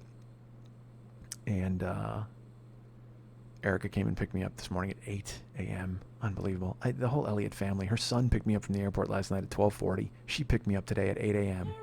Yeah, unbelievable. Everybody steps up, and just giving it the GoFundMe page and helping me out. It's just incredible people. So she takes me in there today, and we get there, I don't know, like 9:15, 9:30. That's important to the story. You need to know what fucking time I arrived. Good Christ. And I get there, and Dave's with a customer. When I walk up, Erica stays in her car because she's smart and she's in the air conditioning. And I walk in to see Dave, and he says, how's it going, mate? And I said, he goes, where are you from? And I said, Chicago. He goes, I think that's why you and I get on so well. I said, really? He said, well, everybody from California is full of so much garbage. He goes, they're just full of shit. He goes, you straight talk and you say what it is. He goes, and I hate to see you getting jerked around. I said, me too. And he goes, well, I do have some good news. I said, yeah. He said, well, my friend, I called him about the car. And, I didn't bullshit him. I told him what it was like, and he said, sight unseen, he'll cover your storage fees and take the car. I said, what? He goes, he's going to cover my nut, and then he'll just take the car. And, I told him about it. I didn't go into everything. I told him the crossbar was the cross beam was bent into the radiator and the air conditioning. And he goes, I think he's just salvaging it. He's going to sell it for what he pays me and then make $200 on top of it. But God, I'm having fun with this Australian accent. I cannot lie to you folks. I literally, because when I don't know if it's any good. I have no clue, but I think it's a good Dave, but I don't know if it's a good Australian accent, but that's his accent. Like, I sound like him. So if you guys met Dave, you'd be like, yeah, Mike kind of sounds like him. Mike. So does he just not have a good Australian accent? Possibly. Kidding, he may have acclimated into America. Awesome. Oh, sure I am. Whatever. But my friend says he'll take it sight unseen. And so we're square, mate. $1,200 in a phone call. And dude. Yeah, he'll sell the tires. He'll sell the, Yeah. Well, because then I depressed myself over the weekend because I'm looking for the blue book on my car. And I'm like, it's got nav system. It's got the Bose stereo, the 6 CD changer, the fucking tires, and everything, because everything was good. And again, I'm like, you start to think of those little niggling things where you're just like, hey, I just put oil in the car like 2 weeks ago for $44. I did an oil change and stuff at Jiffy Lube. It had a full tank of gas, goddammit. It didn't. That's the only thing. But that's the only thing it didn't have. Thank God. Those are the things that you just go, oh. That night I was going to gas up a full tank. It would have been $65. But also in my head I just paid my fucking DMV fees in April for $225 or whatever the fuck it was. So that sticker's dead. Because I asked him today, because I went there, the reason Erica took me was to go see Dave face to face and try to negotiate getting somebody to tow it, and because I had no fucking idea where it was going to go. I didn't know what was going to happen. And what happened was great. It was fucking amazing. Because I would have just paid him out of the GoFundMe. I would have said, here's $1,200, or out of the Geico money. I will tell you this, it would have been out of the Geico money, because I did say that to Jill. I go, I feel weird. She's like, why? I said, well, I feel weird paying him out of the GoFundMe page. That was to help get a car. She goes, it's all going to the same place. Yeah. I said, well, I understand that, but people donated under the auspice of helping me get a car, not helping me pay some back fucking bill for storage fees. She goes, you are the interesting. You're so like. She always says, she goes, you are interesting. You want to be my friend. My friend's a lawyer, and he often says to me, he goes, you are one of the most moral people I have ever met. Well, I don't want people to think they gave money to You want to make sure that people understand that you are not a dick. He goes, and you are the least dick person I know, but you're very concerned that people don't think you're a dick. Well, that's what Dave said to me today when I was talking to him, and because it's when he said, he goes, yeah, you're from Chicago. He goes, I just there's no bullshit in you. He goes, I can hear that, and I'm like, dude, I am all bullshit. I have no idea what person you're talking to, but he was so great. And again, I went there again because I had to clean out my car and had fucking, all the registration and everything. And which would it have? That had a couple quarters in it. Quarter barrels? Just quarters. Like 25-cent pieces? Yes. Why did you grab all the bottles out of the bag so that you could recycle them? No, but I brought all those shopping bags home. There's literally like 25 shopping bags in the back. That's $25, man. I can fucking forfeit all that stuff. And I had my hand wraps for boxing, and I had my spikes in the back. I have no idea why. I literally looking through my car. I'm like, why do I have spikes like shoes? Spikes that football players wear. I have them in the back seat. I don't know why, but they were there just in case. Broke down and you had to hike. You never fucking know. I might be in the woods somewhere. I have to climb up a hill. And I have my little fucking thumper cardboard thing, and I'll hit somebody in the fucking head with it if they were to try to rail me. And then there was, also, whatever, all sorts. You just start going through your car, and you're like, dude, because I've had this car, for 2006, so 9 years. And like I said, I bought it with like 6 miles on it, whatever the fuck. I don't even know how many, 13 miles, or I don't know. But it's been part of me. And for the past 2 years, it's been an extension of me, because I've been in it all the goddamn time. But I did all the blue book on it. It was like, 10,000, and I actually contacted like carcash.com, and they offered me, they were going to pay $7,000 to $10,000 for it, but they had no idea it wasn't running. That's the whole thing. You can't, there's no space for that. Oh, by the way, it's a hunk of shit. Oh, I don't know if you know this, but it's a meteor. You know what I mean? Like literally to tell people it's a giant fucking tin cup. That's all it is. It's what my fucking car is, but it's just a ball of plastic and smash. And I want to tell them that, but so I'm not trying to get over, but it didn't matter. I was cleaning the car out, and Dave's such a good guy. He's like, tell Erica it was nice to meet her. I told him about Jill, and he's like, tell Jill I said hello, and tell her she got a good man there. And he goes, it's, she was by your side for all this, and it's going to get better, mate. It's just going to get better. And I'm like, yeah, it is. I know it did already. The fact that some guy sight unseen took the fucking car and paid my fees, dude. Do you know how huge that is? So that's why I wanted people to know. I mean, I wouldn't use their money for the fees, even though I guess it all goes to the same place, and Jill was teasing me about it. But I would have used the Geico money for the fees, and then your money goes for a car, and I'm weird. I know. So that's where we're at with the car. I have no vehicle. I have nothing. I who have nothing. Did you cancel your insurance? I have to call and do that. Well, they're going to bill me. And I'll just go, well, I'm not, I'm going to cancel that. You should call them right now and tell them you don't have a car. Well, I'm on the podcast right now. I'm broadcasting, but I will do that. Still do it. Well, no, this is what my next 3 days are about. Because here's the thing. I don't want to give them the 49 cents that it costs for the today. Understood. Yeah, I I want to cancel my Geico. That's how mad I am. Well, it's funny because I've talked people into switching to Geico because I loved them. Yeah. I mean, I've always been, and as I get my new car, first of all, I'm going to have to get better insurance. I can't minimum it again. It's going to cost me, but I have to. But also, I looked at Jill and I go, I can't stay with Geico, can I? She goes, oh my God, no. Absolutely not. She goes, you have to leave. You have to just get away from them. She goes, I don't understand this. But she thinks I should do a lot of things. You know what I mean? And because a lot of people always have these suggestions, and they're, a lot of you guys have rallied to my defense. A lot of people have not. And so Jill's just like, I can't believe you haven't heard from those people. I can't believe these people aren't doing this. And I'm like, I know, I don't, all I can do is concern myself with what's happening. And you guys have stepped up with the GoFundMe, which is amazing. And everybody's been so great. And you got to go, right? I want to spiraling into talking. Yeah. Well, I mean, I got more show to do. You got a ton of show to do. Well, this is weird. How are we going to work this? You're going to have to cancel all your shit. Who do you think you are, man? Tuesdays are Mike's, right? I thought I owned you on Tuesday. Well, had we started earlier, yeah. Well, we tried to, but you were late. You went to Subway. So I was early. You bought cookies. Going to Subway. You bought cookies. You ate them. You sat here. I went to Subway and still got here 15 minutes early. I don't know if that's Even true. though I forgot I was coming here. Yes, you did. We're texting this morning, and we're talking. She's like, still noon? I said, yeah. And then she's like, all right, so I just got to warn you, there's no parking at all by my place. So, no, I mean, like literally none. You're going to have to pay to park. Don't even wait for a spot. And I just wrote, oh, ... Lily, you're coming by me, aren't you? Because I don't have a car. And she's I like, just went, I'm an idiot. yeah, and she just started laughing. She just goes, all right, I'm on my way. Just started to text the dad. She goes, I'm literally laughing at myself. I'm on the way.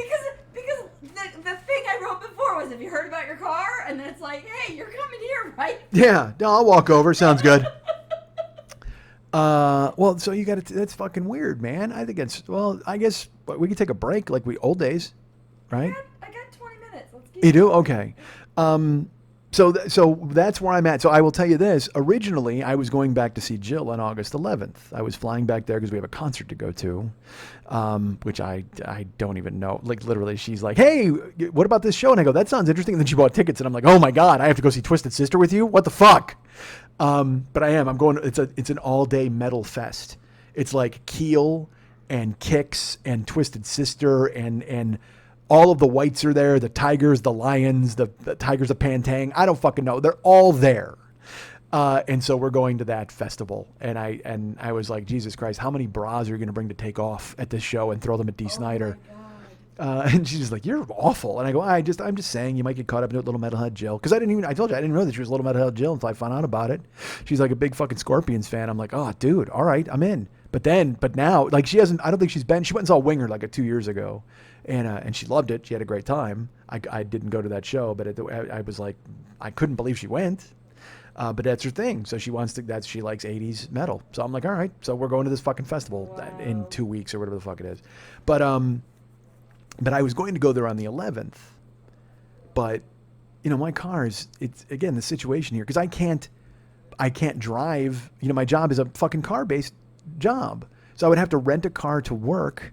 And that doesn't make any sense because then you're just swallowing up fucking money. Because last week I rented a car for 2 days. The rental and the gas, you're not going to make. It's insane. I was paying between gas and everything. I paid $32 a day for a car, and then I worked 2 days and I made more than that. But still, I paid it was $64 just to drive, just to go to work, and then I had to hope. I'm like, Jesus Christ, I hope I make some fucking money, and I wound up doing okay, but I still just got poured into it. I'm like, fuck. So I couldn't do that this week because I was supposed to work Thursday, Friday, Saturday, Sunday, and then I was flying next week. Well, I fucking finally texted him yesterday. I go, I don't have a car. I'm on the hook for $1,200 in storage fees. I got to do all this, and so that's that. So wow. Yeah. So I had to let them know what was happening. So I'm flying home to see Jill in 2 days. Because another thing, I was going to shop for a car here. And I started looking for all because I have an idea of what I want and what I'm supposed to get. I was looking at a Toyota Prius, I was looking at a Hyundai Sonata, possibly a Hyundai Elantra. And she was looking through cars and I was looking through US News and World Report and we're looking for the best used cars. Dude, the 2010 Mercury Milan Hybrid has ratings of like 9.4, 9.6 all the way across the board. In 2010, it was like the best family car, the best hybrid car. It was all these amazing. It beat the Prius. And I'm like, I went to Edmunds Reviews. I went all over the place. So I'm like, I should look into that. And we started looking. We can't find them anywhere because, again, I will tell you this, as I look for a hybrid, the challenge is hybrids retain their value. Yeah. Even 2010, 2011, 2012 Priuses are $18,000. So, and, with 40,000, 50,000 miles on them. So that's rough, and also nobody gives them up. You'll go to a dealer, they've got 4 used Priuses and then all the new ones that they want you to buy because everybody fucking keeps them because they're gas mileage and they're running them into the ground. So this Mercury Milan, I'm like, well, let's take a look at that. I mean, I wonder if that exists. Well, first of all, there were none by her house. We were at like carcrush.com or whatever the fuck, or CarMax, and we had to put in, you put in a radius of, she put in 200 miles. And then we found them. They were in Michigan. Like there was a few in Michigan, of course, because Mercury. But as she's looking at them, we're looking, all of them have like 150,000 miles, 160,000 miles, because they got them in 2010 and drove them into the fucking ground and then traded them in. And I, as I read it out, I'm all pretense is out the fucking window with me. I just need a cool car with, how funny is that? All the pretense is out the window. I need a cool car. It's very important. It's cool. Well, I just need a car, man. But I can't drive some fucking jalopy because then you're just changing oil in it every 2 weeks and you're just fucking wasting money. Yeah. So I'm going to get something that's going to last. So she and I were looking, we were taking a look, and she laughed. She's like, you have to get this Mercury. She She goes, honey, you're 48 years old. How funny will it be if you get a Mercury now and you're driving that around? She just wear dark socks and white tennis shoes. And I'm like, oh, dude.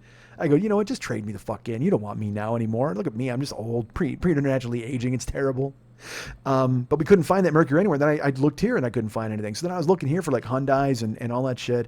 And then I realized, because I was going to come home and I was supposed to work those 4 days, well, I was going to have to get out of that. But then I don't have anyone to take me car shopping in town. I don't have a car. Normally you take a car, you go park it, and then you start test driving stuff. Dude, I got fucking nobody.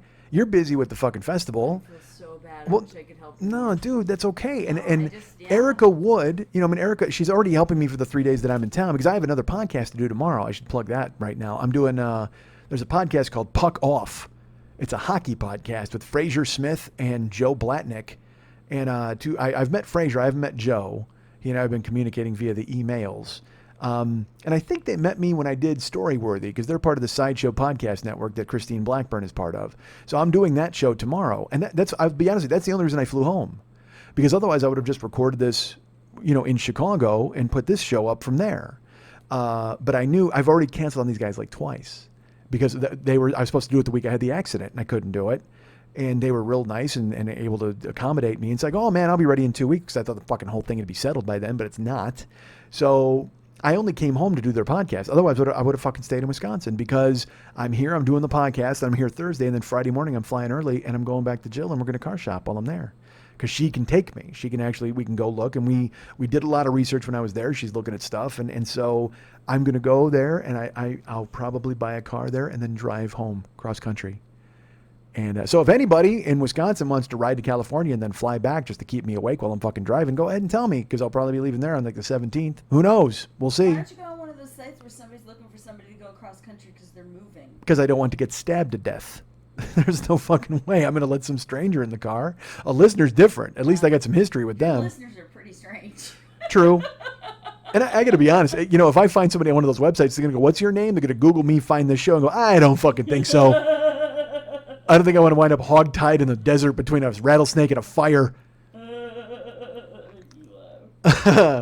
So I don't know. So, I mean, I will be there and hopefully over those 5-6 days. Because again, that's, I just don't want to wind up getting bent over in that amount of time. But hopefully I'll be able to find something decent and then drive it home. I mean, and if I don't, I'll come home and maybe Jill will come with me here and we'll shop here. I don't know. But I can't. Have you looked into tags and all of that? Can you get short tags? I can get a 30-day drive-away tag in Wisconsin. So you can buy and bring it. Yeah, but then I'll have to come to, I'm going to have to register it in California because I live here and all that kind of stuff. Although I may, I could just go home and get married. Why don't I do that? When I go home, I'll get married and then I'll be like a Wisconsin resident and then I'll just call it a permanent vacation in California, right? Wouldn't that work out? Semi-permanent. I should probably not reveal these plans out loud here on the show. Well, it would be semi-permanent if you're married and that's going to be your home base and this is your second home. Yeah, I guess so, right? Are you going to keep driving the car back and forth instead of flying? Oh my God, yes. How perfect will that be? I can't wait to run that car into the ground. What if I did? What if I bailed on the delivery job and then I just wound up commuting back and forth to see Jill? So it's like I put just as much hard mileage on it. To drive cross country? I've done it. Drive to her. I've done it 6 times, like back and forth. I drove from Chicago to LA. I've driven from Chicago to LA back and forth. Well, you can do it. It's, it's like 2,500, 2,600 miles. You can do it in, if you want, you can do it in 2 separate 12-hour shifts, I believe, if you want to drive like that. Florida to Iowa when I used to go, and we'd drive straight through. Yeah, I apologize. It's 3 different 12-hour shifts because that's what I did. And what I would do is a few times we pushed it. Like when I drove home with Lenny, Lenny, and my brother Glenn once drove home in a Ford Festiva, and fucking Lenny, idiot. He plotted our route because you can go underneath. You can go down through you can take the turnpike and go through Oklahoma, the panhandle of Texas, and go through Arizona and New Mexico, which is the way I prefer. But Lenny, in his Festiva, he's like, dude, we're going to go through the Rockies. And I'm like, all right. I mean, I didn't know the fucking difference. This is the first time I ever attempted this. So we're driving through the Rockies, and it's, me and 2 other fatheads in a goddamn Festiva, and it starts raining, and we're trying to go up hill in the fucking Rockies, and you could feel the tires just spinning. We're going up, but we're with no traction at all. And then there are trucks, and you're trying to avoid them. And poor Glenn, Glenn didn't know how to drive at the time. So Lenny and I were just switching off, and it was a stick. So I mean, I was fucking terrible at it. It was the Festiva. It was the one that I had to park in LA outside the hotel. And but Lenny's like, on the highway, it's easy. You just fucking shift it up, and then you just hold it, and you just drive that. You don't have to worry about it. So I was able to do that, but we were stuck in the Rockies and there were storms and bullshit. And I go, dude, this is fucking insane. I'm never doing this again. And we didn't sleep. We didn't stop anywhere. Like Lenny and I just kept trading shifts, and one of us would sleep while the other would drive. And we drove straight fucking through from LA to Chicago. Yeah, it was fucking gruesome. Or was that from Chicago to LA? I don't fucking remember. I don't even know. But it was back and forth. But so then I decided when I drove myself, I go, I'm never fucking doing that. So what I would do is I would just drive 12 hours and then I would just get a hotel and I would just crash. And it wasn't one of those things where like, well, I'm going to get 3 hours of sleep and be up by 8. No, fuck. I would pull over at like 4 a.m. I would go over to wherever a hotel was open and I would sleep for 9 hours. And then I would just get a shower and I would get breakfast and then I would drive all night the next day. I mean, I didn't even think about, a time limit. I'm like, I'll get home when I get home, but I will also drive 12, 13, sometimes 14 hours. I will push it and do what I can to fucking make it happen. But I'm absolutely not going to fucking just kill myself and drive over, because that doesn't make any sense. It's fucking stupid. You're going to get home eventually. So what the fuck? What does it matter if you get home in 2 days or 3 days? It doesn't matter. So I'm doing that. So I will probably, if we find something acceptable, and we looked and we found a few things to look at, Priuses and things like that. And then she's like, you're going to just drive it home? I go, yeah, it seems weird to put like fucking 2,800 miles on it the first day, but you know what better way to fucking figure it out? You know what I mean? Because if I drive it and then it doesn't do well, then I can go, well, you guys want this back, and I'll just turn around and drive it back and give it to them and whatever the fuck, trade it in. I've left home in much worse. One time I was living in fucking at my mom's house and I'm like, fuck it, I'm leaving. And so I bought a Chevy Cavalier it was like and dude, this is in 92. I believe it was, or 91, to drive back to LA. And I got to South Dakota and it died. It was just because it was leaking oil the whole time and fucking smoke. And then it died in a parking lot, and I wound up living in South Dakota for like 2 months at a Holiday Inn. That was when I was a hired gun comedian. Like the guy who booked the joint would send me to different rooms to go fill in every weekend. And it was the way I earned my keep and kept my room. I had no fucking car. I couldn't leave. So I was just basically this comedian trapped in South Dakota comedy hell. And I'd go to North Dakota, I'd go to Minnesota, and I talked about that on here. And that's when I wound up, I had to get the ride home with the ride with the dudes, and I forgot my clothes in fucking Minnesota. And I'm like, dudes, you're not going to believe this. And it was just awful. So I've told that story by year 3. So I'm driving cross country in a couple of weeks if I find something to buy. But I have to really, because I look, I don't want to go back to being Travis Barbecue. I don't, but I kind of have to, you know what I mean? It's cash and it's money and it's a job, and I'm looking at other avenues and things like that too, but right now that's the fucking choice. And so I have to get a car that makes it worthwhile. Right? Don't I? Could you do me a favor and just hit me in the head with a baseball bat so I don't have to do any of this bullshit? Just literally knock me the fuck out and mail me to Jill. And then she'll like open the box and be like, oh, look, he's here. And she'll put me in bed and take care of me. And then I won't have to fucking think twice about it. I won't have to go buy some car. I just want to hide under the goddamn coats. That's what I want to do. You know what I want to be? I want to be some Texas chick who just fucking goes on a train to Oceanside. Wee! Wee! Let's go to a wedding and have some mimosas. Wee! I won't drive home. Don't let me drive the train. Wait, can I drive the train, please? Wee! Flip-flops. Bang! Smash-a-roo. Your life is ruined. Wee! God damn it. I've never rooted harder for a train derailment in my life. I got to be honest with you. I've never rooted for a train derailment before in my life. That was the first time, but still. Because honestly, if that train would have derailed, I'm sure she would have been the only thing to stagger out holding like a champagne glass. Whee! She's one of those people, I'm sure, that drifts through life and nothing bad happens to her. She's fine. She'll be okay.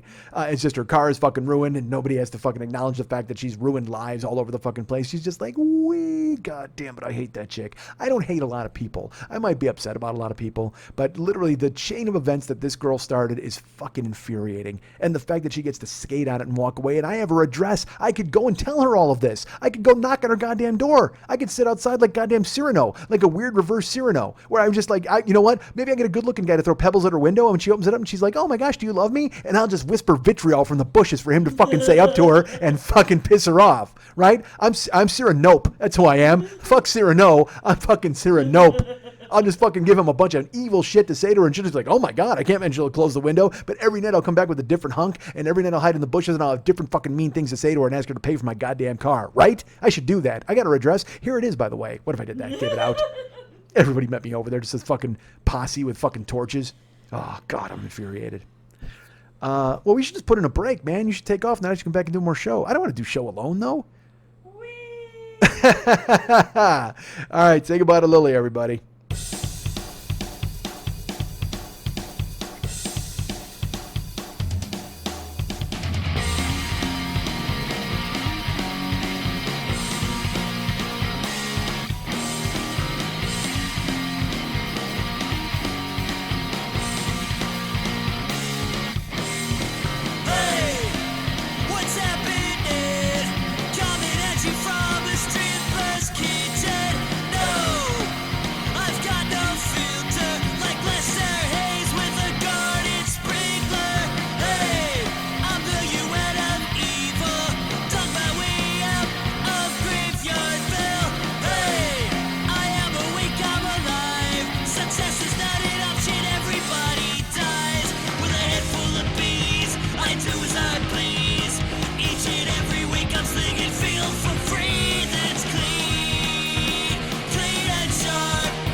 I was put on. I was fucking straight on. I got the hyphen from fucking Officer Kumbaya. I was just gonna coexist with these animals. I can't believe Lily left for that. Well, she didn't actually leave for that, but she left before that. Why would you leave before that? That, folks, was amazing. That was one of my birthday gifts from a listener, our friend. I'm just going to say his name because why not? Michael Caldwell, listener located on the East Coast, I believe in Boston, if I remember correctly. Michael Caldwell is located in Massachusetts. If I remember correctly, he's located in America. I'm not sure about any of those things, but I do know he did this for my birthday. He made that song called Clean and Sharp, and he sent it to me. Well, he put it on Facebook, and then I said, like, dude, this is fucking great. Why don't you send this to me? And then he did, and then he had some sort of convoluted scheme for what I should do with it. And I'm like, well, Michael, that's all well and good, but I'm going to put it in the show. And actually, I haven't told him that yet. I should say that I'm going to write him an email. Just in case I don't, I'll tell you that I was planning on writing you an email, Michael, in case you're listening to this now. I was going to write you and say to you, hey, I appreciate that idea, but I'm just going to go ahead and put it in the show because that makes a lot more sense to me. And I think we all know if I'm about anything at all in this world, folks, if you can count on one thing for me, it's that I'm all about making sense. I'm no David Byrne. I refuse to stop making sense. All I want to do is plow forward and make sense. So that was Clean and Sharp by our friend Michael Caldwell, an amazing song and an awesome gift. Thank you. That was my birthday gift. Last week was my birthday, folks. Lily has left, so that's why it seems eerily quiet here. And I should do this too. I should tell you this. I try to. There's theater of the mind, and there's all sorts of stuff where all sorts of stuff. Jesus Christ, I mumbled there. All sorts of stuff that I try to. Some people try to hoodwink you. They try to go, oh, look at like when there's a laugh track when you watch a sitcom or something, and you're just in your head, you're like, oh, that's not real people laughing. That's robots. That's just a long strip of celluloid with a bunch of ha's on it, and I'm not going to fall for it, and I'm not going to laugh at your lame jokes because I've been prodded to by a fucking mechanical laughter track. It's not going to happen. So I will tell you this. I will not be like those people who try to make you do something with a laugh track. I will not be like those people who try to fool you into behaving a certain way. And I will not try to pull the wool over your eyes. Because honestly, wool is scratchy. And who wants that on their cornea? Ugh. I had a scratched cornea. It was no fun. I've had it twice. I've scratched my cornea twice, folks. If you take nothing else from this show, please know that I've scratched my cornea twice. So, Lily was here and we were recording, and as you heard in the beginning of the show, and then she had to go at 4 o'clock. And I was like, well, you just got to take off. You got to take off. I said goodbye to Lily. We threw in Clean and Sharp, and here we are again. But I will tell you this. It's 27 hours after Lily left. That's how fucking lazy I am, folks. I could have sat right down after I walked Lily to her car. I could have come in and done the show. But I was like, you know what? It's fucking hot outside, and I'm going to decompress a little bit because I had been on a plane, and I was like, you know what? I'm going to go. And I, honestly, I had kind of done a show. I mean, I had done an hour and 20 minutes or whatever. We could have called that the whole thing.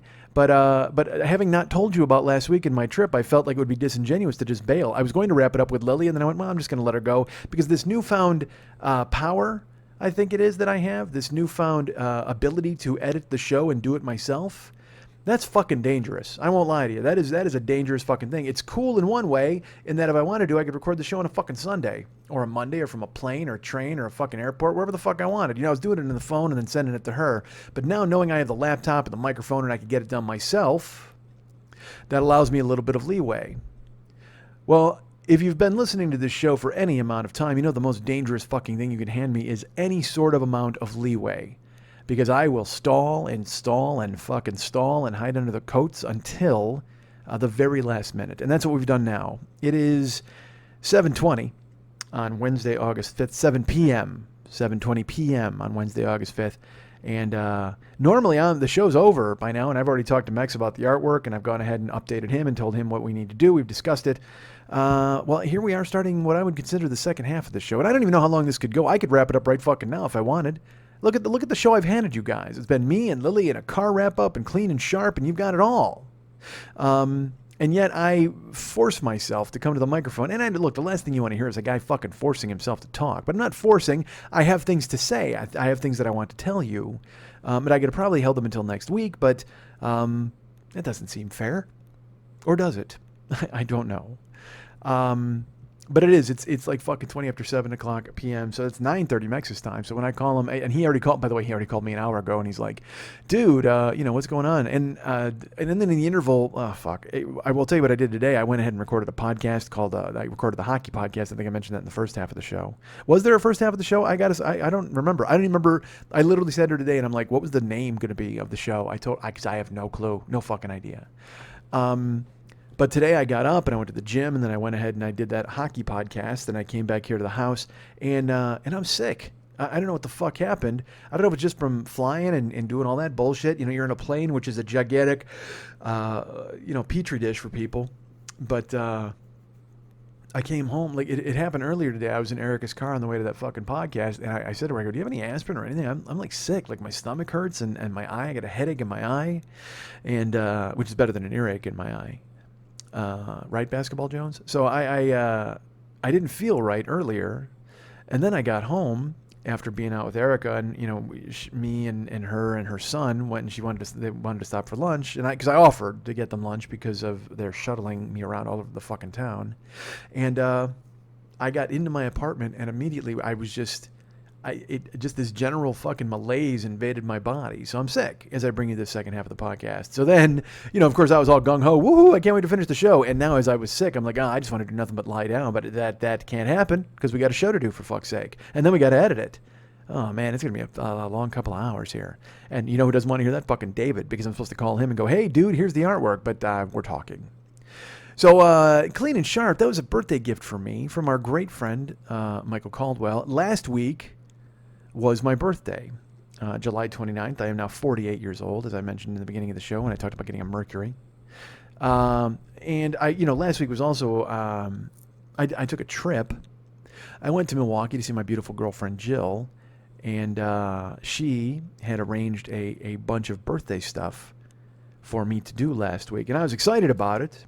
Because honestly, it looked like I wasn't going to be able to do it. After the car thing happened, in my head, I was like, well, fuck, I just got to stay home and take care of all this to make sure that I have a car. But then it didn't make sense to do that because I want to do my stuff. I want to go fucking have fun. I mean, I could stay here and make a bunch of fucking phone calls and deal with Geico here in my apartment, but then what the fuck am I doing? I'm sitting in my hot apartment and calling people and getting fucking frustrated. So I might as well do that while I'm going to see the fucking Phillies play, right? Shouldn't I go ahead and have fun? Shouldn't I be with my girlfriend and have her naked and on top of me when I'm making these phone calls? That makes it much more exciting. I'll tell you what, if you're dealing with an insurance company, try to get a hot 5-foot something else little copper top and have her climb all over you naked while you're talking to those people. That'll put you in a better mood. As much as you're yelling at a fucking supervisor or another supervisor or even a third supervisor, it really doesn't matter when you get your fucking hot naked girlfriend climbing all over you. That's fun. That's exciting. Granted, they can't understand what you're saying because your mouth is full, but who cares, right? Maybe that's why they couldn't understand me. Maybe that's why they didn't fucking help me. I had my face buried between my girlfriend's thighs trying to tell them exactly what was going on, and you can't understand me when I'm talking like that. And that seemed graphic. I apologize. Let me take that back, folks. I mean, it's true, certainly, but it's still very graphic. And I know I'm going to get yelled at by somebody. I don't know who, but someone will surely write me a note and say, you shouldn't really talk like that. And I'll go, yeah, fuck. So my birthday last week, I flew on Saturday the 25th, and the way it was going to work is I was going to see Jill for a couple of days, and then we were going to go on this fucking whirlwind starting Monday. So Monday, I was there in Milwaukee for a couple of days, and then Monday I went to go with David, and I went and recorded a David show. And I got a beef too, by the way. I talked last week about a Wildo, which I said was like a wooden dildo. I said it was a gardening implement that looked like a sex toy in his yard. And I took a photo of it. I go, dude, I'm going to post this.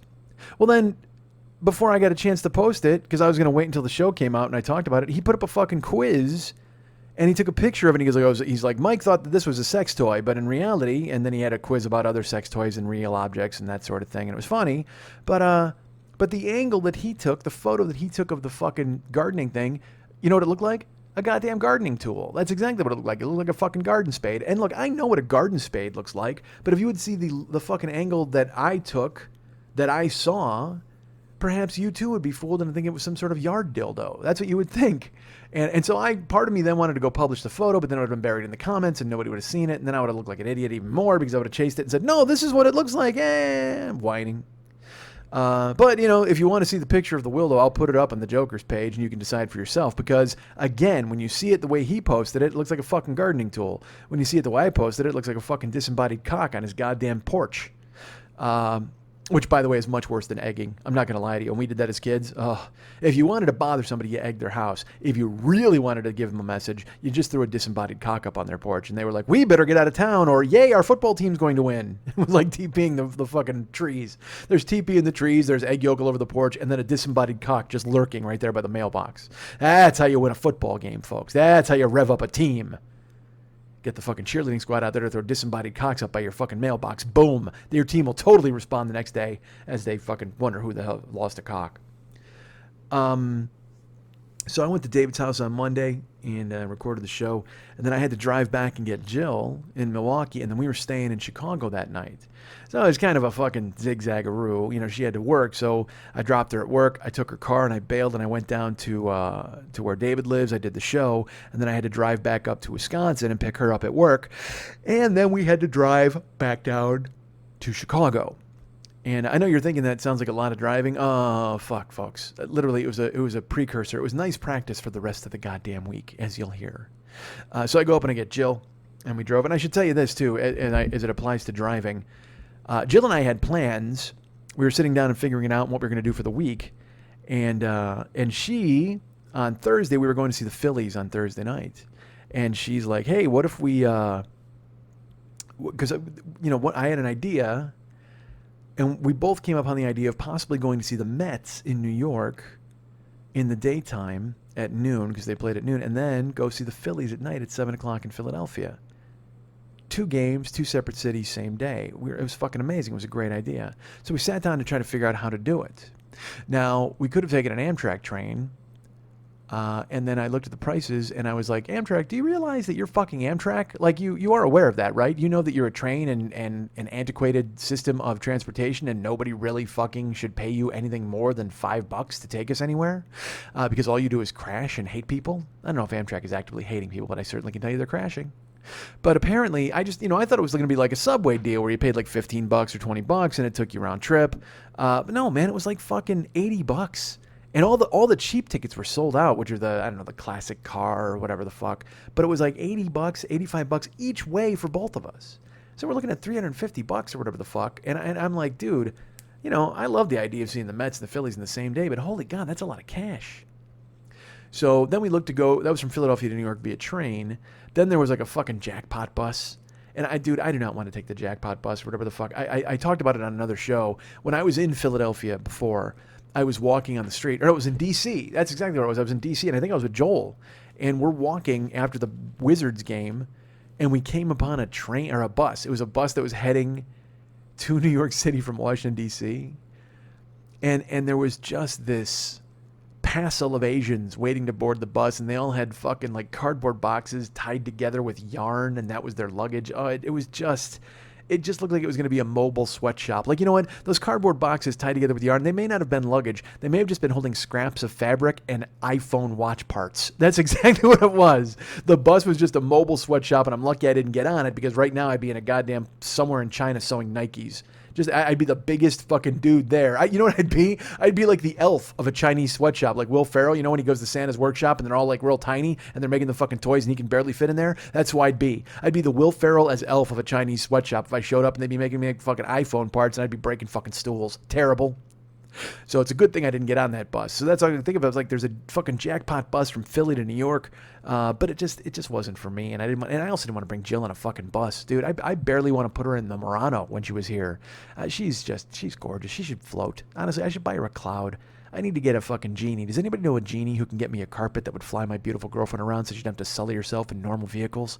She doesn't deserve to be in something with wheels on it. She needs to float on air. So we're trying to decide whether to go to New York. And she's like, you know what, why don't we drive? So I broke out the Google Maps and I did it. And it's pretty cool on Google Maps. You can actually give them the time that you're leaving and the date that you're leaving, and it will give you the projected amount of traffic according to general daily statistics and numbers. So I threw it in there, and it said that it would go, if we were going to be, we wanted to be in Flushing Meadows by like 11 a.m. Or not, I'm sorry, at Citi Field. I kept putting in Flushing like it was in Shea. But if we wanted to be at Citi Field by noon, we were looking at like 11:15, 11:30. We would have to drive, and we would have to leave at like 7:30 in the morning. It was like a 3.5-hour ride to go 100 miles because of traffic. I think it was 120 miles from Philadelphia to New York.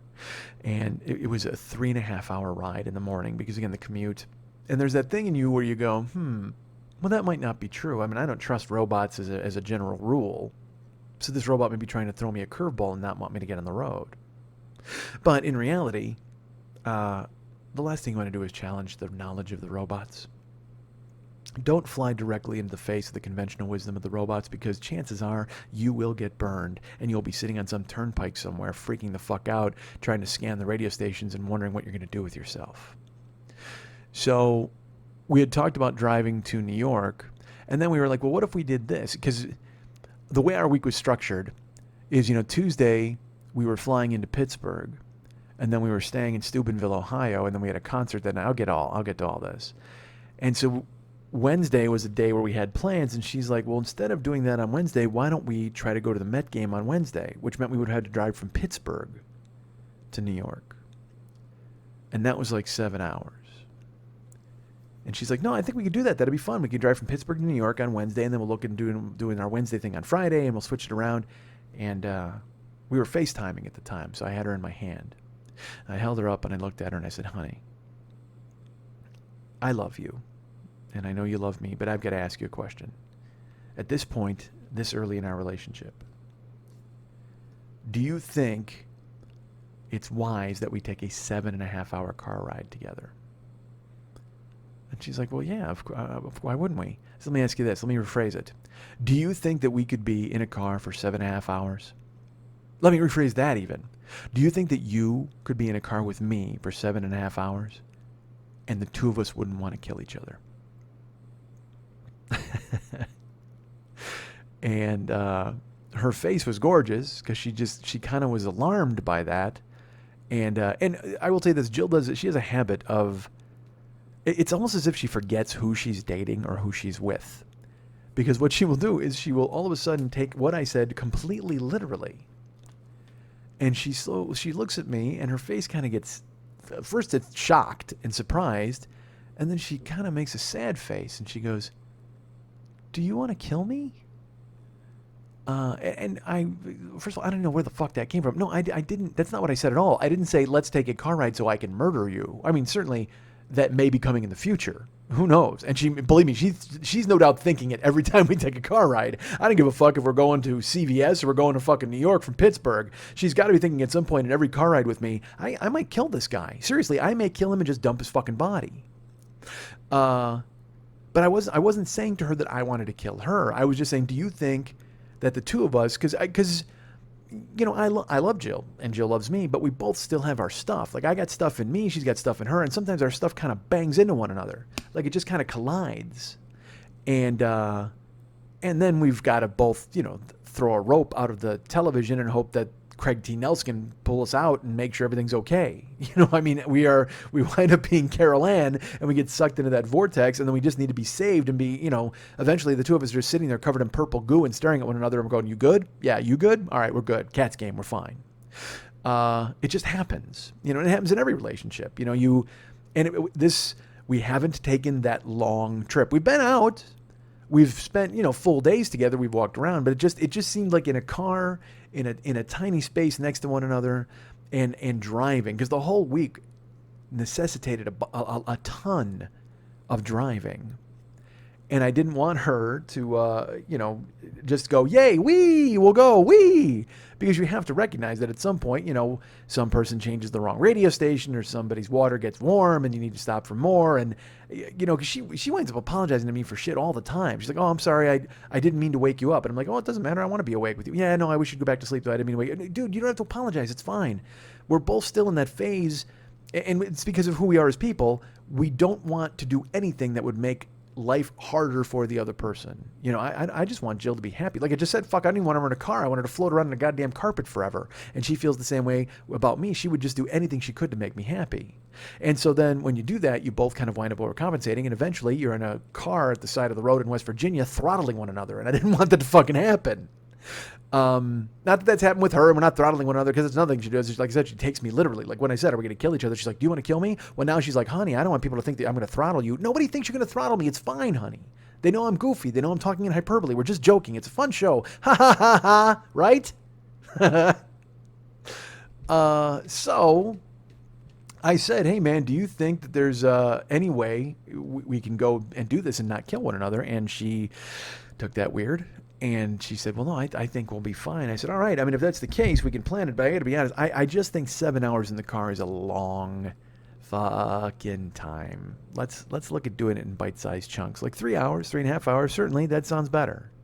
And we said we would revisit it later in the week. So Monday, I had to pick her up from work. We had to drive back to Chicago. And I had been in the car all day. We drive, and everything's fine. We finally hit some traffic as we get closer. And as we get about, I'd say about a half hour from where we're staying at a DoubleTree. And the reason she booked the DoubleTree is we were staying there and it was a flyaway. So we were going to be able to park, and then they would take us to Midway Airport. We'd fly to Pittsburgh. When we came back, our car would just be there, and it was free. It was a cool-ass thing. Like, if you booked a room, you got a flyaway. So I don't know why more people don't fucking do it. Honestly, you stay one night in the DoubleTree, and then you can park. We parked there all week. Normally, if you park close to the airport, it's a fucking $20 a day. So that would have been $140, even $150 if it's $25 a day or whatever. But we spent one night in the DoubleTree. Boom, you're done. Although I guess it averages out money-wise. But you get to stay there, and then your car's in the hotel. They watch it. Wait a minute. Now that I think about it, hold on. Let's do the math on this. Hey, we actually lost money. Well, actually, we did lose money, and I'll tell you why. We were staying in a DoubleTree, and we got about a half hour from there, 45 minutes from there. And Jill looked at me, and you know, we woke up late that morning. I should tell you that too. We were gonna go. Like I said, I had to take her to work, and then I was gonna go see David. So we're gonna get up, take showers, and take kind of a leisurely morning. She has to be at work at 4 in the morning, so she gets up usually at like 2:45. Well, she set her alarm for like 2:15, so we'd get up and we both have time to shower. Monday morning, I wake up, and we had gone to bed at like midnight, 11. And I woke up, and I felt actually kind of well rested for a guy who was getting up at 2 o'clock after going to bed at 11 o'clock. And she's like, hi, honey. She rolls over and puts her arm around me. I said, hey. I go, what time is it? She goes, oh, I don't know. Hold on. And she grabs her phone. She goes, oh, my God. I said, what's up? She goes, oh, my God. She shows me her phone screen. It's 20 after 4. She has to be at work at 4. All right. So much for two people getting up and lollygagging through the fucking morning and taking showers. So she gets up, she starts getting dressed. I'm throwing fucking clothes on, and I've got to get on the road. That's another thing. I got to get her to work, but I need to get on the road because I am not about to get caught in fucking rush hour traffic from Milwaukee to Chicago because I'm going to record. But the reason I leave so fucking early is so I can just get there and I'll just kill time at a fucking breakfast house or a Dunkin' Donuts or whatever the fuck, just so I don't have to fucking lurk in traffic. Or even, I could I could park in David's driveway probably while he sleeps. But that's also probably a bad idea. In that neighborhood, all they see is some potential felon sleeping in a Chrysler in a Mexican's driveway. We all get taken to jail. They figure I've been hired to go there and do a job for somebody. Either David wants me to do a job for him, or somebody's hired me to hit the Mexican dude when he walks out to check his mail. I don't know. Or perhaps I'll just throw a disembodied cock on his porch. Maybe that's what they fingered me for. They walked by the yard, they saw the disembodied cock, and they're like, hey, it must have been that fat dude in the fucking Chrysler. Although I don't know whose cock I would throw up there. And actually, if you saw that photo, that's a cock I'd be proud to say was mine. If it was looking like that, that's not so bad. So we rush and we scramble. I get her to work and I hit the road. I go to see David. We come back, like I said. We're about a half hour outside. So we've both been in the car and rushing and going. She worked, 8 hours or 9 hours. And finally she looks at me and goes, hey, is there a hot tub at this hotel? And I said, no, there's no hot tub at the DoubleTree. We booked it because of the flyaway. She goes, oh, but I really want a hot tub. I said, yeah, I understand that. I go, but, at least we'll get there. We'll get hot showers and we'll get to, crash in the room. And she said, yeah, but honey, oh my God, I wanted a hot tub. Because the hot tub is, that's our thing.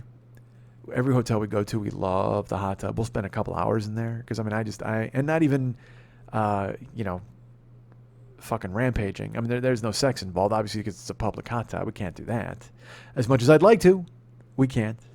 But we'll just get in there and fucking unwind and just sit there and sweat. And I'm a huge fan of that, as you know. Unless my girlfriend drops her phone in it. It's a good place to be, the hot tub. But she says, no, I really wanted a hot tub. And I said, well, no, I get that. That's fine. But we booked it for the flyaway. So, yeah, we'll get one. We have one later in the week in Philadelphia. She says, yeah, but I really wanted one tonight. And I'm a pleaser, and I never want to tell her no, but I don't know what the fuck to do at this point. When she says for the fourth time, yeah, I really wanted a hot tub tonight, I know. It's like, when your kid is like, I want candy. Well, you can't have it. Well, I know, but I really wanted candy. Well, I understand that, but, it's going to be dinner time. Well, yeah, but I really would love to have candy. Well, Jill is like that, but she also has a credit card, and she doesn't mind using it. So she's like, yeah, I really wanted a hot tub tonight. And finally, I don't know what to say at that point. I'm like, I don't know. I guess I could call ahead and have them build one for you in the next fucking 20 minutes by the time we get there. No, I didn't say that out loud because, again, we haven't even driven. If we were going to kill each other on a 7.5-hour ride, believe me, on that 2-hour ride, if I'd have said that, then that would have been a problem because that would have been a shitty thing to say. But it's playing on my nerves because I want to please her. I want to go, yes, cool. Well, there's a hot tub. Yay. Now all of a sudden, magically, I've snapped my fingers and there is one. But that's not incumbent upon me to do. I can't make one appear. We can fill the bathtub and sit in that. That'll be fun. We've done that before. Let's go ahead and get some suds and fill that up and we'll fucking sit in the bathtub, right? Shouldn't we do that? I just wanted to think of a solution. She says, you know what? I'm gonna find a hotel with a hot tub and book it. And I don't like, at this point I've just learned to just go cool. Because it's cool. That's really amazing that she's willing to do that. The only thing is, DoubleTree was $130. So we already sank that. So now we're paying $130 just to park the car. And again, I don't question it because me, and I will tell you this, there's a phrase I've said over and over. I've said it on the show and I said it to Jill enough that it's burned into her fucking brain. Whenever she brings something up, I'll go, hey, look, money comes and goes, but memories last forever. And that is a really good philosophy to have when you have money. But when you don't have money and a bunch of strangers are compiling a GoFundMe page to try to give you money to replace your broken down fucking vehicle, which is now just a giant ashtray for somebody, you feel weird volunteering to spend any money. And look, it's my girlfriend. She's so great about it. She never makes me feel weird about money, and that's the fucking best. She's just like, yeah, cool, let's do this. And I go, okay. I do a lot of saying okay, even though my guts are being stirred up with a stick because it's not my dough and I feel fucking weird spending it. But if she wants to have a good time and she wants me to come along and she thinks it's great and she says there's no problem, then all you can do is just go ahead and say, you know what? I got to accept the kindness of my girlfriend here and make it happen. Just like I got to accept the kindness of you guys. You made a GoFundMe page for me, which is now over $5,100 and is fucking incredible. Thank you. But, you know, at the same time, Jamie, who started the page, has written me and she's like, this makes you feel weird. I know it. And I go, yes, it totally makes me feel fucking weird. But, you know, why? Don't be weird. There was a guy who fucking trimmed my beard in fucking New York and he's like, hey, don't be weird. So I am doing my best to no longer be weird. So when we're in the car and Jill suggests that we get another room with a hot tub, I'm not going to tell her no because she's a fucking grown woman. She works her ass off, and if she's got the money and she wants to go ahead and do that, then that's fine. All I can do is say okay. So I'm like, okay, cool. So she grabs the phone and she starts to look for a place around us where we're going to be, and she wants to find a hot tub, and there's a Hilton, but that's like $220, and she's trying to find a room that's affordable and close, but also still has a hot tub for us. She finally finds a Best Western, and she calls them, and looks good. She talks to, and we've stayed. I will tell you this: we've stayed at Best Westerns before, so Jill's comfortable calling them and making sure that it's okay and that they have a hot tub. But what Jill, who is not a seasoned traveler, does not understand. She's getting there certainly, but she's not a seasoned traveler. Best Western is not the stamp of quality that you would hope it would be all over the nation. We stayed at an amazing Best Western when we went to Clearwater, Florida. You walked in, it seemed like it had marble columns. I mean, it was really beautiful. And they actually named Jill Guest of the Day on the day that we showed up. And her name was on the electronic message board when we walked in. Welcome, Guest of the Day, Jill Bublitz. It was fucking incredible. And she was like, oh my God, she took a picture of it. It was so cool. They gave us free food and there was like free drinks and there was stuff in the room. They had a fridge that worked. We had a great view. It was beautiful. It was one of the best. I'll tell you what, it truly earned the name Best Western. It was as if there were a chain of hotels called the Westerns. And this was truly the Best Western. Well, that spoiled Jill because this was one of our first trips. So she in her brain thinks that all Best Westerns are like that. So she calls this one and books it sight unseen. And I said, look, we're still going to go ahead and check into the DoubleTree just because I became a member of Hilton Honors and I wanted to get my points. Yes, I've become that dude. That's who I am. I'm a golf shirt wearing, khaki pants strapping on, fucking dark sock, white tennis shoe guy who wants to get his Hilton points. Oh, man, that's what happens when you turn 48. Immediately, you're that guy who's like, yeah, I've got a deal. I'm sure when I'm in ARP later, that's going to come in fucking handy. All of my Hilton points. But, when I see a guy like David Watson, who put us up at the Waldorf Astoria using his points to do so, and my buddy Evil Dennis, who's like, hey, yeah, you want me to handle that flight for you? And he's got a million fucking points, and he can go ahead and get you a flight if you make a phone call and you need it. I decided, well, fuck it. I should have joined a long time ago. I'm in the fucking Holiday Inn Club, but who the fuck wants to be in the Holiday Inn Club? What the fuck does that mean? What am I going to get? Free sponge? Some sort of cup holder? A koozie? All that is when you check in, you get a bottle of water and some granola. And I'm not even fucking joking. That's the truth. When you go to the Best Western, the Holiday Inn, and you're a Holiday Inn member person, they give you a gift bag. And in that bag, there's like a little bottle of water and like a Kind bar and a bag of fucking granola. I think they think that if you're checking into the Holiday Inn and you're a member, you must have a horse. That's the only thing I can think of. Why are you giving me a Kind bar and a handful of granola and some fucking water? Why don't you just give me a fucking brush so I can go out and dust out the mites from my Shetland pony that's in your goddamn parking lot? Give me something tangible. Give me something I can work with. Give me some points or something that works toward free rooms, motherfucker. I don't want a handful of fucking oats. Get the fuck out of here. Who am I, Yul Gibbons? Take your fucking grape nuts walking. So I joined the Hilton Club, and I'm like, well, I want to go get my Hilton points. Whee! Because I'm that dude. So we went to the DoubleTree, and we went to check in. We also had to check in because we had to go ahead and get our parking squared away because we were still going to leave our car there. We had to come back. Our plan was to go to the DoubleTree and check in, go to the room, see what's up, and then sneak out and go down to the Best Western, stay the night, come back in the morning, park our car, and take the shuttle. We had it all planned out. So we go to the DoubleTree, and they produce the sheet with the flyaway. They give us all the numbers. We register the car and the license plate and everything. And then we go up to visit the room at the DoubleTree. We saw the pool, which was there a pool at that DoubleTree? I think there was. If there was a pool, it was nice. But there, again, no hot tub. I don't understand. It was a small pool and no hot tub. I don't understand. They must be a bitch to clean. I guess they're tired of cleaning sperm out of the drains or whatever the fuck. That's the only thing I can think of why you wouldn't have a hot tub in a hotel that has a pool. If you got a pool, get a hot tub. It's like my gym. They have a steam room, but they don't have they have a sauna, but they don't have a steam room.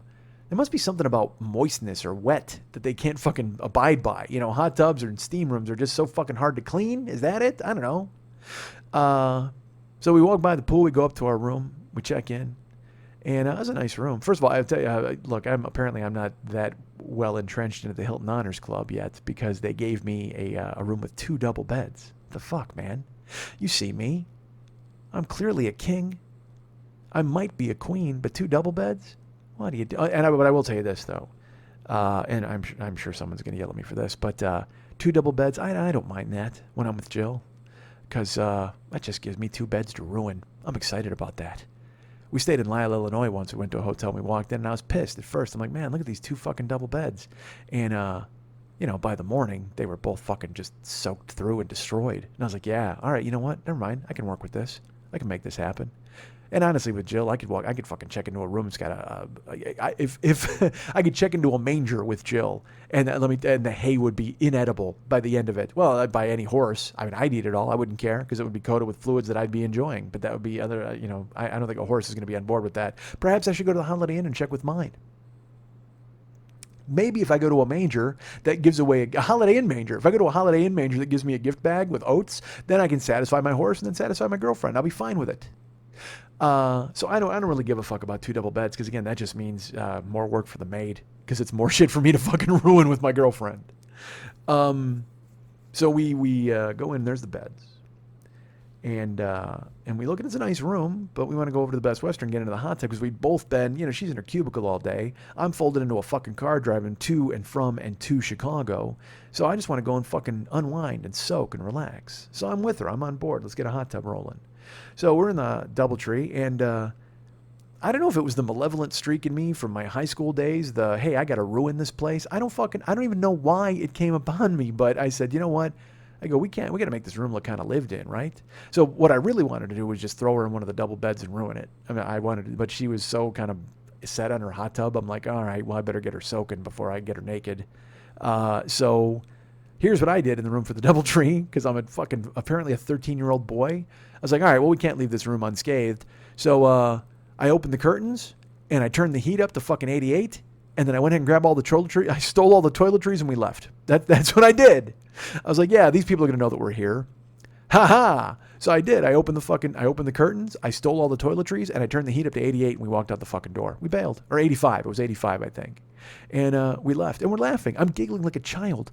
Like, ha ha ha, that's right. I stole your shampoo, and I turned the heat way up. Take that. Because, if we paid $130 or whatever the fuck we paid, I'm like, yeah, we're going to get our money's worth at least by the heat. I'm going to have $130 worth of heat blaring into this room. Check that. I'm going to have $128 worth of heat blaring into this room, and then I'm going to steal $2 worth of conditioner, shampoo, and body lotion. That's how it works. Because I will tell you this, DoubleTree, a lovely hotel, and I love them, and I will stay in them again. But they give you this... It looks like a syringe of shampoo. 2 people, you might get 1 wash each out of it. Maybe. And, Jill's got long hair and now I have long hair. And so we both use a lot of shampoo. So, when I go and take a shower ahead of her, I try not to use as much shampoo as I normally would use. But fuck, man, my hair's got to look clean. I got to look good. I got to be clean and sharp, as the song will tell you. So we always have that fucking... So that's why whenever I go to a hotel room, I just scoop up all the fucking toiletries, and the first thing I do is look for a maid so I can go, hey, can I get 71 new shampoos, please? Hi, can I have 10,000 marbles, please? And some extra shampoo? So we set fire to the DoubleTree room, and we steal the shampoo, and we bail. Go down and get into the car. And then we've got to do the long drive down Cicero Avenue. Now, if you don't know anything about Cicero Avenue, let me explain it if you're not from Chicago. If they were going to film The Wire in Chicago, they would not film it on Cicero Avenue because there would be a good chance that the crew would be shot. It is that kind of, and we were up at 127th Street, which was not bad because there's a DoubleTree and a bunch of regular trees. There's a DoubleTree hotel and a bunch of foliage. But as you drive further down towards the airport and the numbers get lower, you're at 127th. Normally, the higher the number, the worse place you're in. Nope, not on Cicero Avenue. You're driving down. It's 127, 126, and 125. You're going down. You're starting to see property values dropping and median incomes falling off a cliff as you drive down Cicero Avenue toward the airport. You just see every corner there's a car title loan place. And do not think for a second that I didn't entertain the idea of stopping into one and trying to get some money for my car title. Oh my God, I wanted to. I wanted to just give them the car title, and then they'd be like, well, where's the vehicle? I'd be, well, it's in California, but I'll send it right out. Why don't you give me some cash? I mean, I could probably talk into a couple of bucks, right? Because what are they going to do? They're going to, or there was that car title loan joint where I could just get a loan and just go, yeah, here's my car title, I'll sign it over, and then take whatever money there is, and then they could come get it. Hey guys, guess what? My car is just a giant fucking keychain at this point. Unfortunately, it's not even a chain. You'd have to attach a chain to attach this to your fucking keys. That's what kind of a lump this fucking thing is. And those people are scamming the fuck out of anybody anyway, because the interest rate on those things is what, 38% or some bullshit. I had a friend who owned a car title loan joint. Or at least someone in his family did. And he's like, I'm going to go work for it. And he thought it was a good idea to go do, but at the same time, he's like, I don't want to do this because it just seems horrible to do. But I guess there's money in it. I don't know, because they're all over the fucking place. Look, poor people need money for cough syrup and drugs. That's just how it works out. If there's poor people out there and they need to go ahead and buy some sort of Robitussin or a whole bunch of shit to make meth, they're willing to put their jalopy on the line. That sounds like a game show. If you want to win money to make meth, put your jalopy on the line. So we passed those places. And I will tell you this. We saw a billboard for a joint called Popcorn Haven with a Y. And, Jill and I, we're both snacking people, snacking idiots. Bullshit. I'm a snacking idiot. Jill just says yes. And that's fucking amazing to me. Jill's just a yes. She's willing to do basically whatever I say when it comes to that sort of thing. If I'm like, hey, man, look at these sour cream and onion lizards. She'll be like, I'll bite one. I don't even know why I do this with you, but I do. And that's a lot of pressure because you know what? She just trusts me. We'll go to a place and I go, dude, let's try this. And she says yes because she's a yes and she trusts me. And that's a lot of fucking pressure because, dude, I don't trust me half the fucking time. I come up with dumb ideas. I know who the fuck I am. I'm a guy who fucking thinks of dumb things and I do them and then they just turn out badly. And now I got to bring my hot girlfriend into it and she's willing to do it. It's like, this must be what it's like to have a kid. When you're like fucking, you're at the grill and you're making hamburgers, then you just throw hot chocolate mix in to make a fucking giant flame. And the kid's like, dude, that's awesome. You're like, you goddamn right, that's awesome. It's a good idea for me not to have any children because I'd be encouraging them to do all sorts of dumb shit. Hey, you want to jump ramps?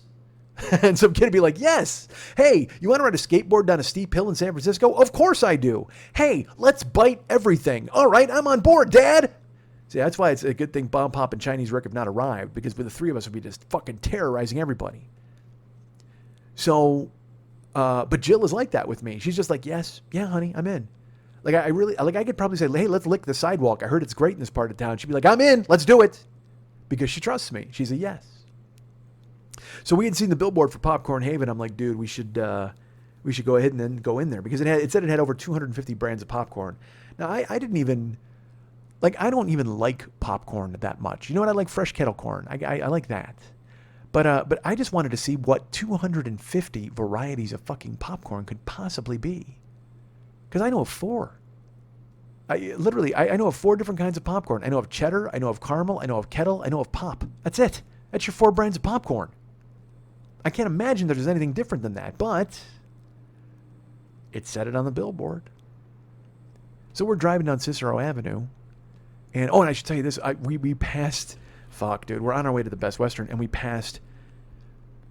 There's all sorts of other places for alternate lodging that are just terrible. There's motels, dude. There's still motels out there. Where the fuck?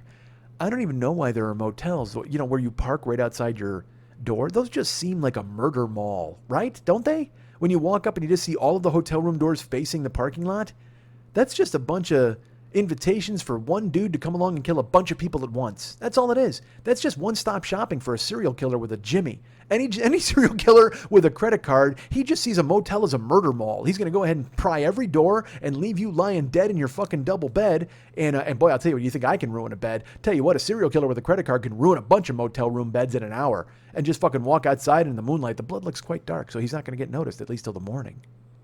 Unless he cleans himself up in that last room. And you got to do it in the last room. You got to kill everybody in every room until you get to the last room. And then you take that person and you hogtie them in the desert between a fire and a rattlesnake. I remember that part from the beginning of the show from 28 hours ago. So we saw a place, dude, the sign said Deluxe Budget Motel. And that's not a brand name until you get to the point that it was DE Lux, and it was DEE-Lux Budget Motel. And we looked over and saw it, and both of us were just like, oh my Christ. And then we saw, I think it was 1,000 bed bugs in the shape of a man walk out of the office and just turn around and go, and like get in their car and drive off. Even the bed bugs were sprinting out of the Deluxe Budget Motel because they had a banner. I should tell you, they had a sign right to the side of the building, and it said smoking rooms available. Holy fuck. Smoking rooms available. That's just why. What better way to say, hey, hobos, stash your bindle here. Smoking rooms available. You are appealing to the lowest common denominator that you possibly can bring in the goddamn door. Smoking rooms available. So I guess, because I said it was DEE Lux, I guess the extra E is for emphysema at the Deluxe Budget Motel. Forget a party, forget loud noises, forget the ice machine. You got to deal with the hacking coughs of every fucking tumor-ridden guy sleeping next to you in his fucking room. God damn it. No thank you, Deluxe Budget Motel. Keep your smoking rooms. I will drive by. Heading up Cicero Boulevard, Jill and I get to an intersection. We see a Sandals travel agency, and it says right on the marquee, "Thank you, Jesus, for this glorious summer." I thought Sandals was like a clothing optional resort, or wasn't that like a fuck fest in the Bahamas or something? Or am I mixing that up? Or is that's hedonism? That's what it is. But when I saw Sandals and it's like, "Thank you, Jesus, for this glorious summer," I'm just like, I don't. That's not a travel agency I want to book. Where are you going to send me to go tanning at the Vatican? I don't fucking think so. You and Jesus can go ahead and keep your vacation. I'll go ahead and just drive and find something else. Thanks. Finally, we came upon an intersection. Over to the right-hand side, I saw Popcorn Haven. You knew I would. I knew I would. I saw the billboard, and then sure enough, there's Popcorn Haven in this little fucking mall. I look at Jill, and I just nod, and she goes, "Are we going in there?" I'm like, "Of course we're going in there." I cut across like 3 lanes of traffic, and I turn in. And it had a sign outside. It was like open from 11 a.m. to 8 p.m. I don't know how badly that fucking town needs popcorn. But if you've got to be open 9 hours every goddamn day to be on call just for those 250 varieties to be ready for any hobo who wants to wander in and slap down his hard-earned change and grab a handful of fucking kettle, then by all means, let it happen. We parked. We headed in. I opened the door, and it was starkly reminiscent of the Scotch tape store from the old Saturday Night Live sketch. And you ask how reminiscent? Well, Fred Willard was actually working behind the counter. That's how fucking reminiscent it was. This place was a ghost town. And it wasn't professional at all. It wasn't like there were these fancy display cases displaying the 250 varieties of popcorn. And it certainly wasn't like there was 250 varieties of popcorn anywhere on premises. I counted them as I went across, and there were 25 varieties of popcorn on the shelf. I don't know if they added the extra 0 on the billboard, or if some prankster went ahead and put it up there, or if they rotate their flavors in, or if I came there on a bad day. I don't know, but there weren't 250. There were 25. And it was all stuff like Parmesan garlic and apple and pineapple. And in my head, it was like, pineapple popcorn? What the fuck could that possibly be? So they had a policy. It said 3 samples. And this place was just lonely. They may have only had 25 varieties of popcorn, but I can tell you this, there were 250 echoes in the place, because when you talked, it was just cavernous, and your voice just bounced off the fucking walls. So we wanted samples. So the first sample we tried was pineapple. And when she pulled it off the shelf, by the way, there was no, like I said, no display cases, nothing fancy. They were in these gigantic plastic industrial bins. Almost like those, those tall garbage cans that you can buy, those gray ones? Well, these were the see-through ones. I mean, it just was fucking horrible. She pulls down the pineapple, and I heard it click. Like when she pulled it down, you could hear it kind of rummage around in there, and it made like a hard noise. And I went, this is just candy coated popcorn. It's just going to taste like a fucking Jolly Rancher. And sure enough, she took the top off, and it had, it was like caramel corn, but it was yellow. And you bit it, and it crunched. And, well, the shell crunched. The inside popcorn was kind of stale, but the outside shell was supposed to be pineapple, but all it tasted like was candy. It just tasted like fucking sugar. It just tasted sweet. It was nasty. And so in my head, I'm just like, this is no fucking Haven. We walked down looking for another sample, and they had steak on the shelf. Steak popcorn. Now, you know me. I like weird chips. I'm always looking for fucking strange stuff. As a matter of fact, the first day I got to town, Jill and I went out, and Lay's put out the new flavors to try, and we bought them immediately. We didn't even, like, literally, we bought all 4 bags just so we could try them and bite them and go, or yay, for no reason. Just a fun game. Well, when I saw steak popcorn, I'm like, all right, I think I already know what this is going to taste like, but I want to try it. So we said, let's try the steak. So the woman comes down, and I should tell you this again, we each get 3 free samples, but because we're a couple, we combined our 3 samples because we didn't want to bother this woman anymore. She was already doing her homework. I think she was studying for her master's thesis in loneliness. I'm not sure, because there was nobody else in the fucking building but us and her. She pulls down the steak when she gets out the little scoop, and you know, they say sample, but she was so meticulous about counting the 4 pieces of popcorn we could have. It just was, the whole thing was amateur night and so fucking lonely. And she puts the steak one in her hands, and I threw it in my mouth and I bit it, and Jesus Christ, I gotta be honest, man, it didn't taste like any steak I'd ever tasted in my life. Because it's because I get beef that has actually been done in a conventional way where they actually slaughter the cow and then they turn him into meat.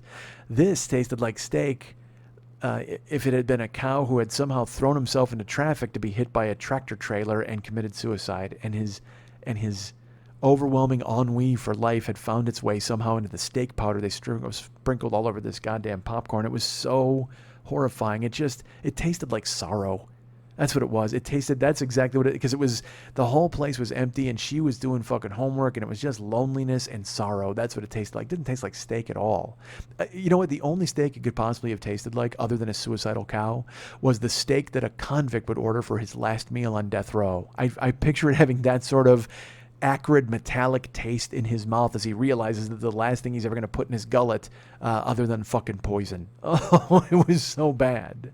And honestly, if I'm a convict on death row, I may just choose the steak popcorn as my final meal because it's going to kill me before me even walking to the goddamn gas chamber. Any electric chair, any noose, I'm still going to die by eating the steak popcorn. And you know what? I'll tell you this, even if I don't die conventionally, I will certainly die inside, because that day when Jill and I tried it, a little part of me absolutely died inside. And look, I recognize this is on me, okay? It was 250 varieties. That was it. I had to see it. It didn't even look big enough for that, and of course they fooled me because they didn't have fucking 250 unless they had them in the fucking back. And that, look, 250 varieties is one thing, but free samples? Come on, free samples and I'm in the door. You could be giving out free samples of cock and I'm going to stop in and try at least 2. At least. I don't fucking care. I'll get to the second one, maybe a third. If it's free samples, it's free, I'm in. It's going to my mouth. That's how it works. So we finally just fucking, I was like, let's sneak out of here. Let's just go, because I was just sick from the fucking steak thing. And we got out, we got in the car, we had to head down to the hotel because we wanted to get in the hot tub. I don't even know why I made us fucking stop for popcorn. But Jill is great. She just said yes. We headed down Cicero. You could just see like people on the street, and there's buses, and we drove by a Dunkin' Donuts, and they had their marquee outside. I thought Sandals was bad. The marquee outside the Dunkin' Donuts said, "In loving memory of Emily." I don't know if she fucking passed away eating a munchkin. I don't know if she choked to death on a cruller. I don't know what the fuck happened to Emily. All I know is whatever happened at Dunkin' Donuts, they decided to honor her with a sign on her marquee. And I'll tell you what, there is no greater tribute in the afterlife than to look down and see that a fucking crazy dough and sugar-ridden palace is going ahead and throwing your name up on the marquee to remember you for a day and a half. Oh, yeah, that's your memory staying alive. That's not exactly the history books, the marquee at fucking Dunkin' Donuts, but every time somebody drives by it, they're going to go, yeah, fucking Emily. I don't know what happened. Is she scalded to death by the coffee? I can't figure it out. But you know what? In loving memory of Emily. Courtesy, diabetes. We get down to the Best Western. And I knew. All right, I won't lie. I knew when I turned left inside that we were going to have a problem. Jill booked it sight unseen. She just wanted a hot tub. And also, I got to be honest with you. If the rest of the fucking place is a rat hole, I don't give a shit. As long as they got a nice hot tub. We pull in, there's 2 dudes on phones in tank tops out front. I don't think they're guests, but they're sitting out there waiting to meet people, waiting to meet somebody, waiting to make some sort of connection, it seems. Because we park and they look up at us like, yeah, and then they look immediately, oh, and they look back down at their phones. We park and Jill gives me the side eye and I'm like, yeah, I don't fucking know either. I go to get our luggage out. And we start to empty the trunk, and as we go to walk into the Best Western, there's the 2 dudes in their tank tops with their phones. But we take a few more steps, and there's foliage there's bushes in front of the hotel, and I notice shapes. There's like 3 dudes just sitting on the ground in the bushes outside the Best Western. Don't know what they had in mind. I can tell you they were not gardeners. And I can tell you that if gardeners had shown up, they would have weeded those 3 dudes out and thrown them in garbage bags and put them at the fucking curb because they did not belong in the foliage. Absolutely not. I don't know if they were setting a bear trap. I couldn't fucking figure it out. We walked in, and, you know it's going to be a problem. Like the 2 dudes behind the desk, there's 2 guys working. They're just wearing street clothes. You know, there's no uniform, there's no Best Western, there's no name tags. Just a couple of dudes in fucking t-shirts checking people into a hotel, and they don't match. Jill walks right past the desk. I got to check us in, and she goes right over to the pool, which is visible right there in the lobby. There's a pool and a hot tub. You can see it. So she doesn't go into the spa area, but she just goes to look through the window and check it out. And I understand, because again, that was all she wanted. But what she did was as she walked in, she missed all of the clues that this wasn't exactly the best place to be. The 2 dudes in the regular clothes, the guys hiding out in the bushes. This is a bad area. And then the third thing, they got a conference room right off the lobby. It has a thick chain and a padlock over both doors. I still don't know why. I don't know if it was locked that way to keep people from heading in, or if it was locked that way to keep something from getting out. I could not figure it out. I thought about it. And again, the only thing, because again, it had to be somebody trapped inside there that they didn't want to escape. That's right. That's because there's no way anybody would want to get into a hotel conference room. I don't know what you could possibly be afraid of. Is someone going to steal the inherent sadness located inside of a hotel conference room? All of the broken hopes and dreams of every conference of people who went there and had to deal with some sort of money-raising scheme or some convention for their bullshit job. I mean, that's the only thing I could think, because that's what's trapped in the fucking room right there. Sadness and misery. So maybe they locked it up so people wouldn't fucking steal it. I got no idea. But I saw that. We checked in. They wanted to know about the car. They wanted my phone number. It's like, dude, I'm not giving you my fucking phone number. Why do you want that? What, in case what's let my next of kin know when you find me dead in the bed in the fucking morning? But we wanted a hot tub. That was the most important thing. So we walked down the hall. We opened the room. Had a king bed. Did my bed bug check. Went in the bathroom, and they had it was a handicapped room. It was the only thing that they had left, and they gave it to us. So it was one of those rooms where, have you ever stayed in a handicapped room in a hotel where it's the shower that you don't step into? Like basically the entire room is a shower.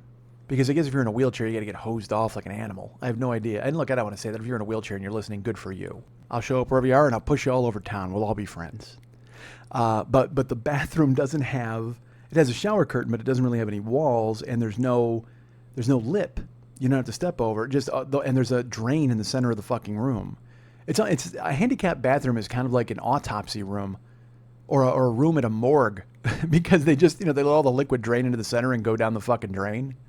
So it's that sort of room. And then we walk in, we're on the bottom floor. We're in room like 108. And Jill goes over and she opens the curtains. And we have a lovely view of the back of the hotel with dumpsters and a fence. And I'll tell you what, there were 2 dumpsters, but just doesn't seem like anybody at the Best Western or in the surrounding area could be bothered to use those dumpsters when there's so much nature to dump your garbage in. Piles of garbage strewn behind the hotel. If you were looking for some sort of like scenery, it was just like, well, honey, I mean, look at how shiny those beer cans are in the sun. Oh, those are attractive. If I had any sort of inspiration, I would have gone out and gathered them up to make a mobile for an alcoholic baby. So it was terrible behind us. And there were dudes hanging out back there, just kind of ambling in the sun. Oh, just grim. So I closed the curtains so Jill could change into her bikini and not get ogled, because we were going right to the fucking hot tub. Changed. Headed down the hallway. So we get to the hot tub. There's 2 dudes sitting there. They're not in the hot tub. The pool's empty. But these dudes are at the hot tub. They're not in the hot tub, at least not all the way. Just these two fucking hillbilly looking dudes with lemon heads, just fucking brush cuts, you know, tattoo on their elbow. And they're not in the hot tub. They just sit there with their beers. They were drinking beer. And it's an indoor hot tub. So it's just, I will tell you this. What's the first thing you smell when you go to a pool area? Chlorine. It hits you right in the face. We opened up this door and it just smelled like must. It was just kind of stale. There was no chlorine really in the air. There might have been a faint bleachy smell, but that had to be the towels. We couldn't figure out why. It just smelled still. So these two hillbilly dudes are drinking beers, and they don't like I said, they're not even in the hot tub. They're in swim trunks, but they just have their feet dangling into the hot tub as they sit on the edge of it. And I gotta be honest, that grossed me out more than if they were in it naked. Like, it seems really strange. Like, if you're in a hot tub, you're all in, like, your whole body, and, you know, there's ball sweat and every other fucking party. And so it's like, well, you know, but it's a hot tub, so you accept it. Everybody's in the hot tub. But the fact that they only had their feet in it, for some reason, it made me think, what, are they better than me? Like, they, you know, they only put their feet in, but I got to put my whole body in? Or was it just not good enough for them and they just put their, I don't even know, look, I recognize this is my problem. I don't know why I was so horrified by it. It looked like they were just like, this thing's a piece of shit, so we're just going to put our feet in there. And then I was going to climb in it with just their feet, and it seemed disgusting to me, but it wouldn't have been worse if their balls were in it too. I don't know, I can't fucking place it. But they were sitting there with their feet in it, and they're drinking their beer, and they're talking about their fucking wives.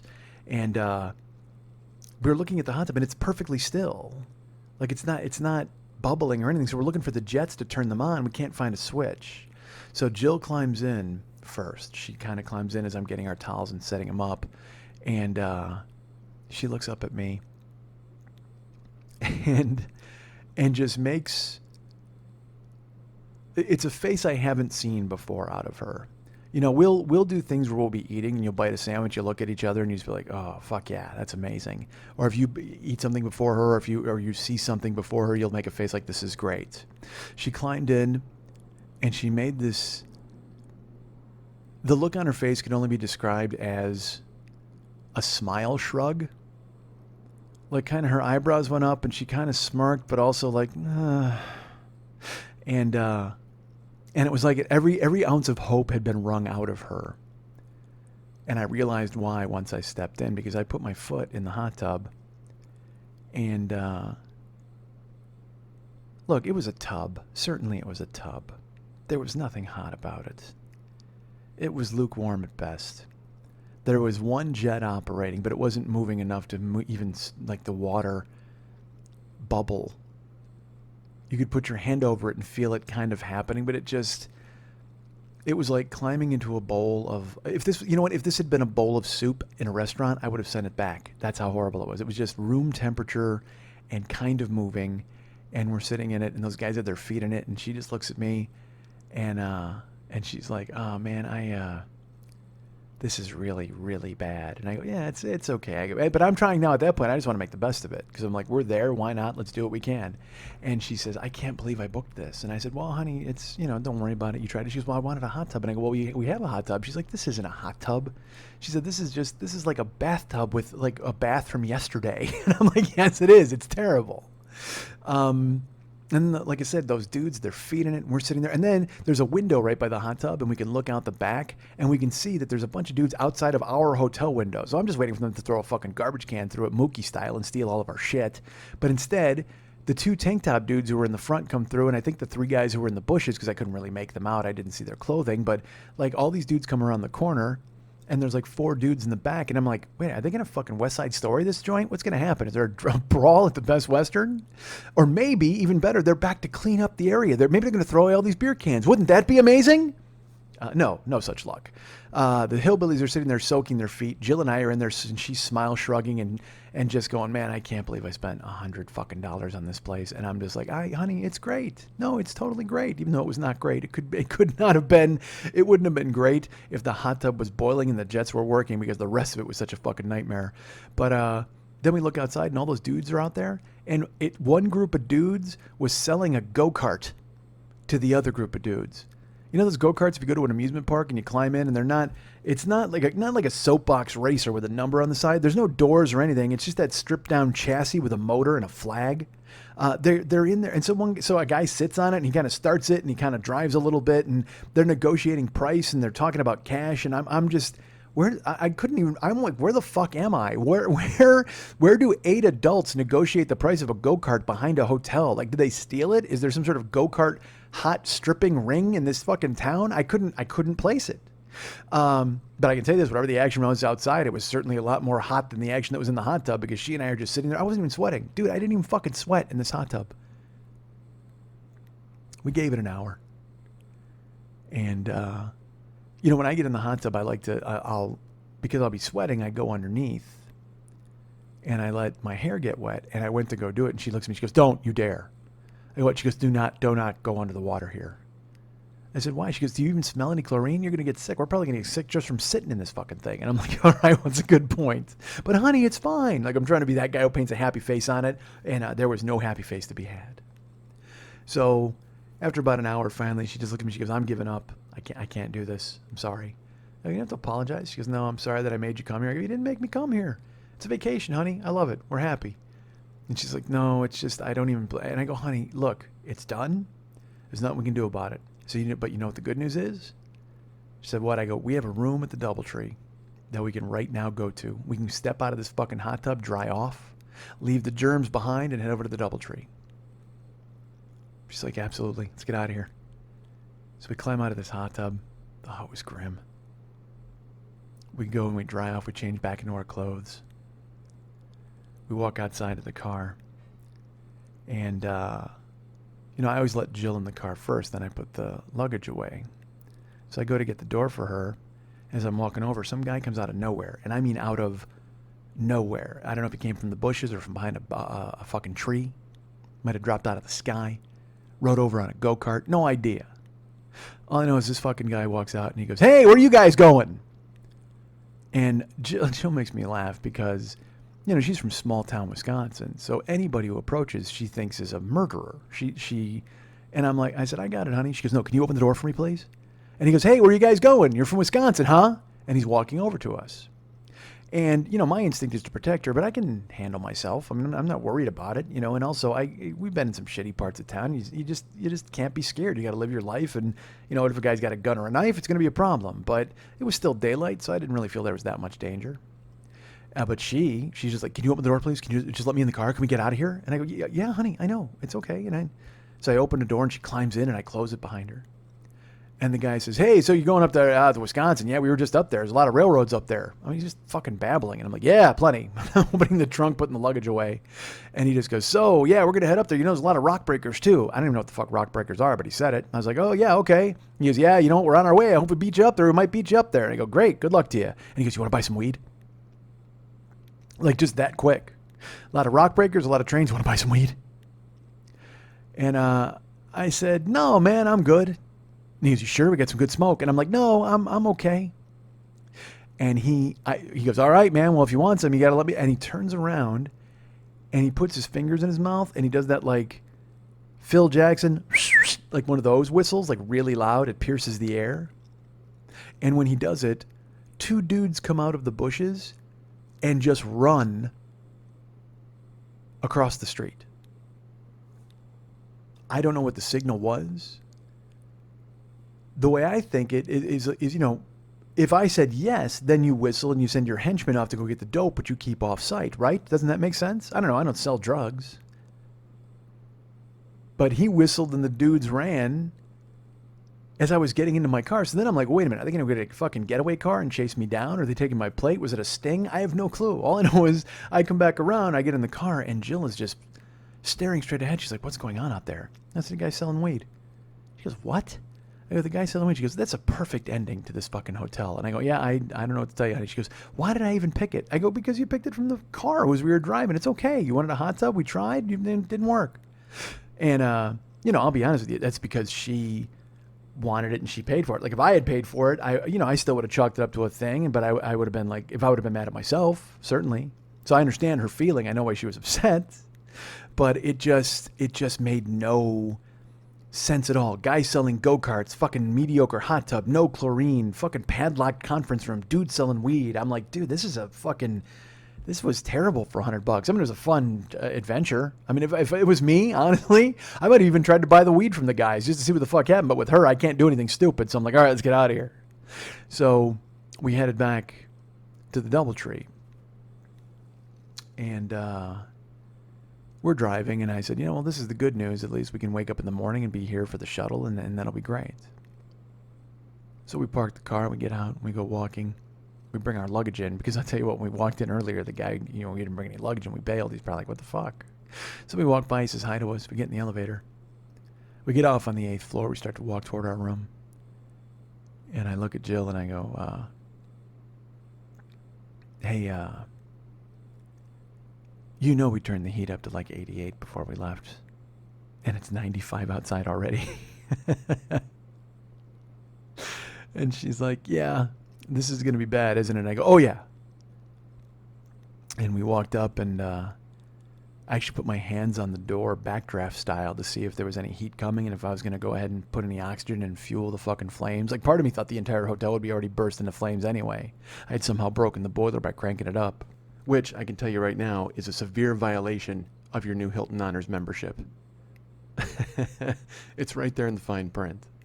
You burn down a hotel that you're staying at, you lose all of the points you've accumulated for that stay. It makes sense. I mean, I guess I understand that, but still, it seems a little harsh. I'm a new member. Give me a break. I don't know this right off the bat. Sometimes you burn down a hotel. It happens. At least let me keep half the points. But luckily, I didn't have to deal with that, because we got there, and the room was scorching hot. But all we did was turn the heat down. We climbed in, took a couple of showers to wash the stink off us from the fucking swamp we just sat in for fucking half an hour. And climbed into a double bed and kicked off what was an amazing week. Tuesday, it was birthday week. And again, I don't usually have those. I'm not a birthday guy. At least I never was until Jill came into my life, and she showed me that, you can be happy and have a cool time and do things and extend a birthday for an entire week. She made me go from not a birthday guy to having not only a birthday, but having a birthday week.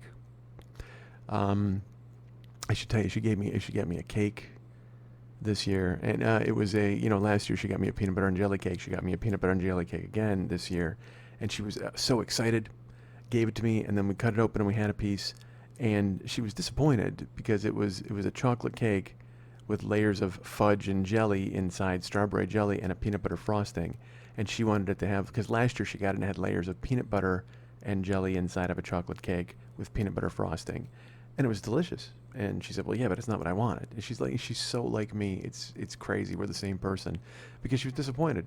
She's like, I'm mad at them. I'm mad at that bakery, because I told them to make the same thing they made last year.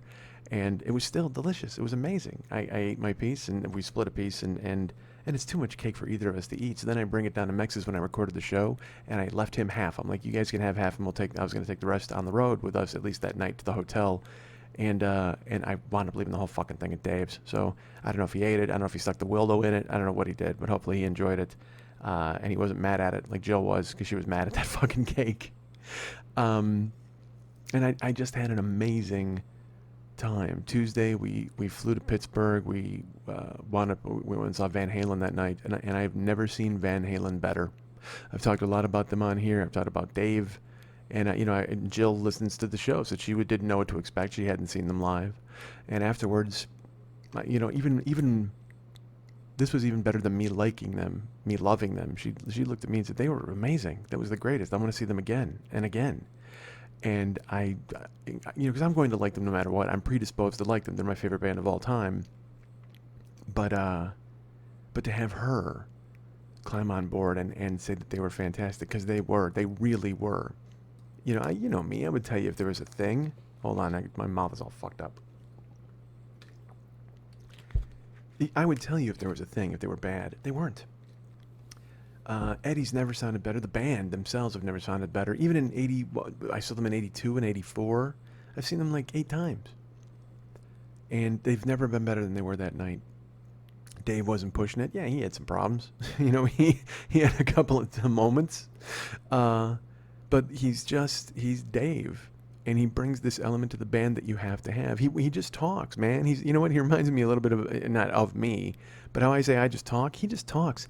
I don't even know if he's listening to the music half the time. He knows where the breaks are and where he's supposed to come in, but he'll walk around just talking to the audience. He's talking to the microphone while Eddie's soloing. It's fucking ridiculous, but also amazing to watch. They were fantastic, and we may even see them later this year because they'll be here in LA when she's here, and they were so good.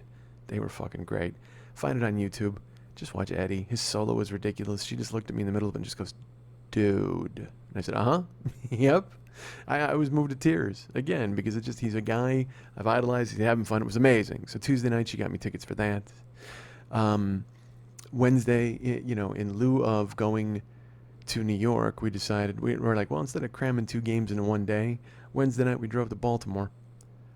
And we decided to go see the Orioles play. I was like, well, that's a stadium you haven't seen yet, because I'd seen Camden Yards, but she hadn't, so I wanted to take her there. And Wednesday we were in fucking 5 different states. We were staying in Ohio. We had to drive through West Virginia to get to Pennsylvania. Wound up going to Maryland, and on the way back home to Philadelphia, we drove through Delaware. 5 states in one day.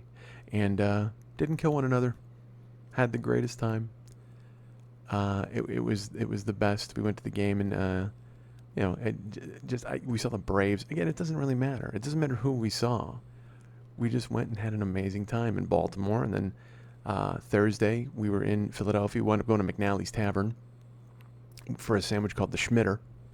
She found it online. I didn't even know about it. I mean, how the fuck am I not? How did I not know there was a sandwich called the Schmitter? So we find this tavern. We go there and we order the Schmitter sandwich. And we eat that. We went to Permanente Brothers and we were in Pittsburgh. Had a fucking sandwich stuffed with fries and coleslaw, and split everything. We didn't overeat. We didn't act like idiots. There was a bit of a misfire Wednesday. We went to Wednesday before we went to the Orioles game. We went to Hershey, Pennsylvania. We were going to go to Hershey Park. And I was excited for it, and it seemed, we were like, well, it's going to be an all-day thing, but if we're going to go to Baltimore, maybe we can cut it a little short. Again, we were just kind of seat of our pants. It was the best. And we went to Hershey Park, and we wound up buying tickets at a grocery store to save a little money because we were those people. It's so funny. Jill's like, hey, man, let's go get 2 hotel rooms in one night, but let's make sure we go to a giant food store to save $16 on the fucking tickets to Hershey. And I don't give a fuck. I'm like, yes, let's do it. And then it didn't matter because we went to Hershey and it fucking blew. I can't say anything more than that. We went to Hershey Park and we paid, like I said, it was like $40 each. And then we took the tram up to Hershey. We walked over to Chocolate World because there's the Chocolate Park and Chocolate World. We're going to Chocolate World. It was another $45 to do the stuff I wanted to do. Like get your own fucking candy bar with your face on it and all this bullshit, a chocolate tasting thing and like a train and you meet chocolate dudes and have fun. And I mean, dude, there was a Reese's Cup guy, a guy dressed up as a Reese's Cup. And we saw him and I walked over to get a picture with him. It was $15. $15 to take a picture of a giant Reese's dude. I'll tell you what. $15 for a giant Reese's Cup? You better let me eat the motherfucker when I'm finished. I don't give a fuck if there's a human in there or not.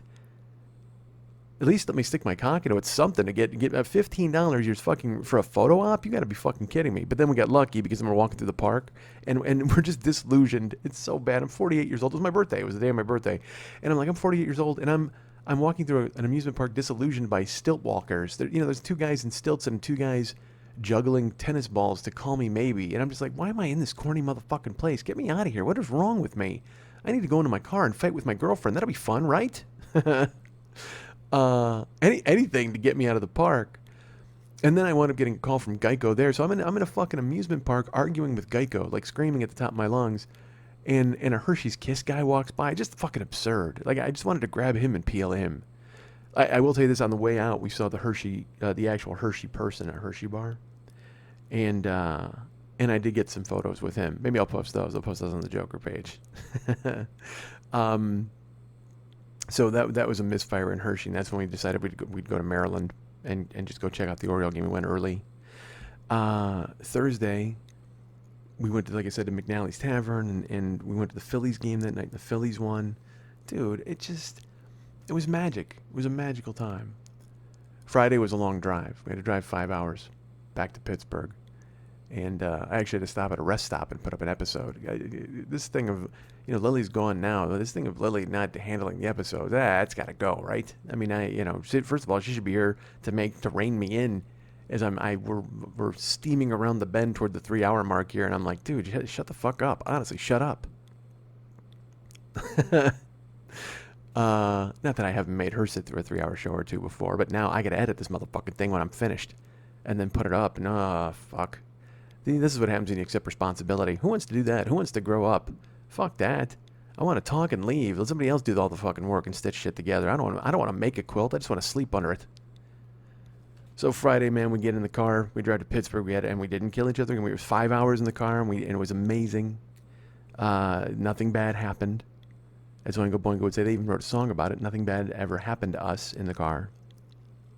Went to Pittsburgh that night. Went out to dinner. And then I had the show on Saturday. And this whole week was predicated on the fact that I book a show. Jill said that you have to book a show. And I haven't been on stage since last year's Podfest, which is September. So we're looking at 10 months, probably. And again, I have Podfest coming up, as you know. Use the code BOY, all lowercase, BOY, to save yourself some money on the live streaming or the tickets. But the show was booked, and then Saturday she had to leave me alone because I had to learn some jokes. That's how it works. Sat in the hotel room and figured out what I was going to talk about, a lot of which you've heard already here. And show came, and I get to the theater, and the guy Justin who ran the theater, he's asked me if I do a lot of stand-up, and I said, well, I'm... And that's always a conversation when those people own the fucking theater, and I got to go, hey, do you know what podcasts are? And then that's a fucking talk for an hour. But he goes, oh, yeah. I said, well, I've done a podcast for about 8 years, and I'm able to book myself off of it, and people come out to see me. And he goes, I know who you are. I said, what? He goes, yeah, Mike, I know who you are. He goes, I listen to Never Not Funnies from day one. And I listened to your show. And I was like, holy shit. Because again, I'm used to booking these theaters, and nobody knows who the fuck I am. They give me the cross-eyed look. They can't understand why they don't know who I am, but people buy tickets to come and see me. But this guy I didn't have to explain it to. Justin was on board. He's like, yeah, I know who you are. And the rules were Jill was going to have to work the lobby. And I just felt stupid leaving her out there. And so then it was funny. I went out to check on her at one point, and right when I did, like 3/4 of the audience showed up. So I was like, well, fuck it. I'm out here. I'm going to talk to people. So I said hi to everybody, and I checked them in. Like Jill, because I felt so stupid that Jill had to do it. So I got people's names. I crossed them off the list, and they came in, and they sat down, and I went in the green room. Jill came back and told me, she's like, hey, the last of the ticket holders that are on your list are here. And I said, well, if any walk-ins come in, let them in. And I said, and make sure you come in and watch the show. Because it was in the rider that she couldn't. She had to keep the lobby manned.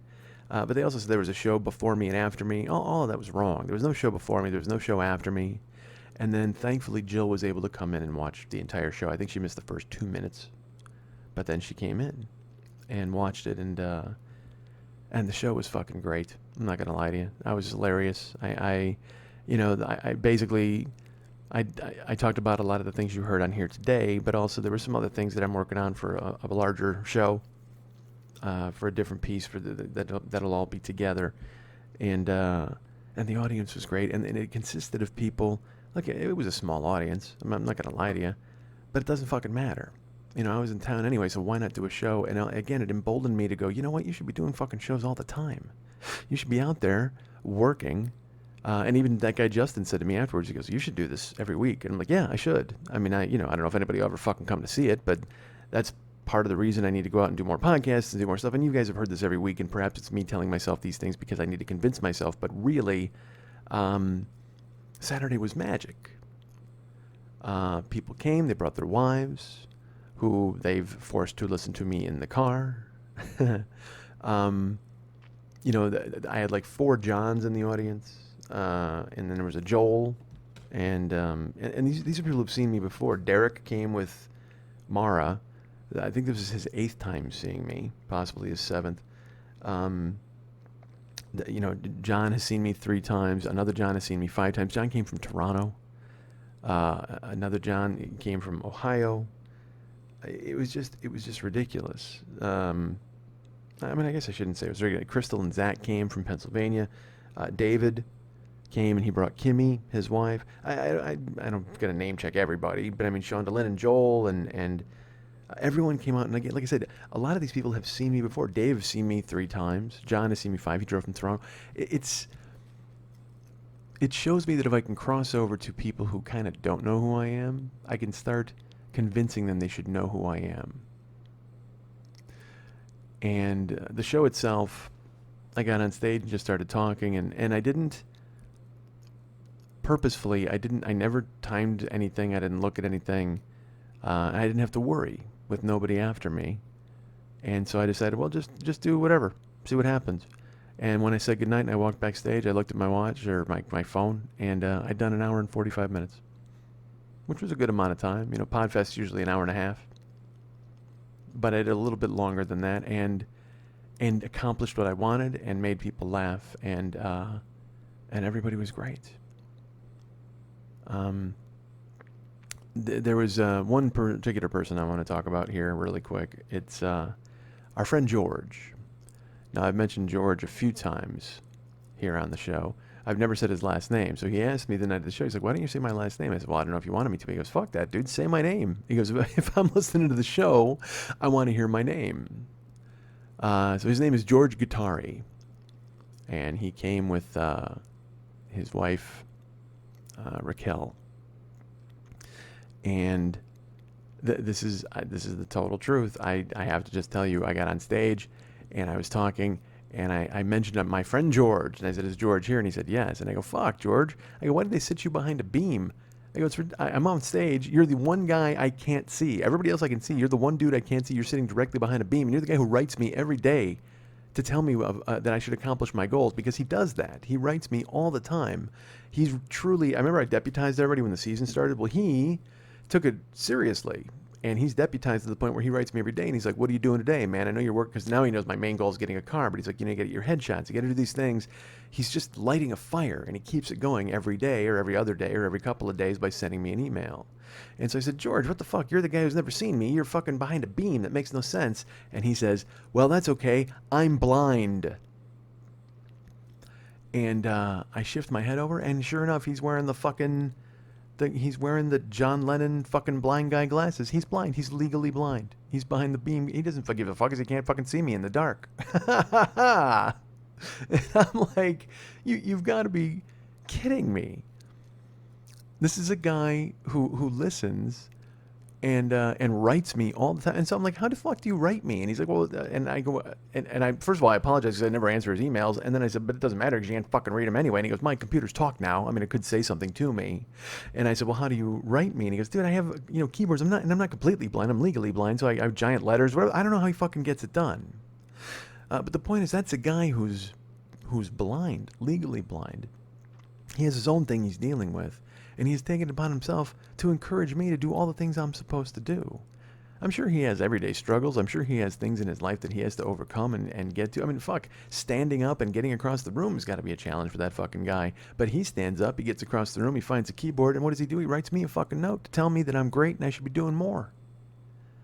How do you not do more? In the face of that, how do you not make the effort? When someone is taking it upon themselves to make so many efforts for you. You guys astonish me. The GoFundMe page as I speak is like over 5,100. Derek and Mara drove from Detroit. John drove from Toronto. Dave has seen me in Chicago and St. Louis and now there. And, I owe it to myself to make the same amount of effort to entertain people and become who I want to be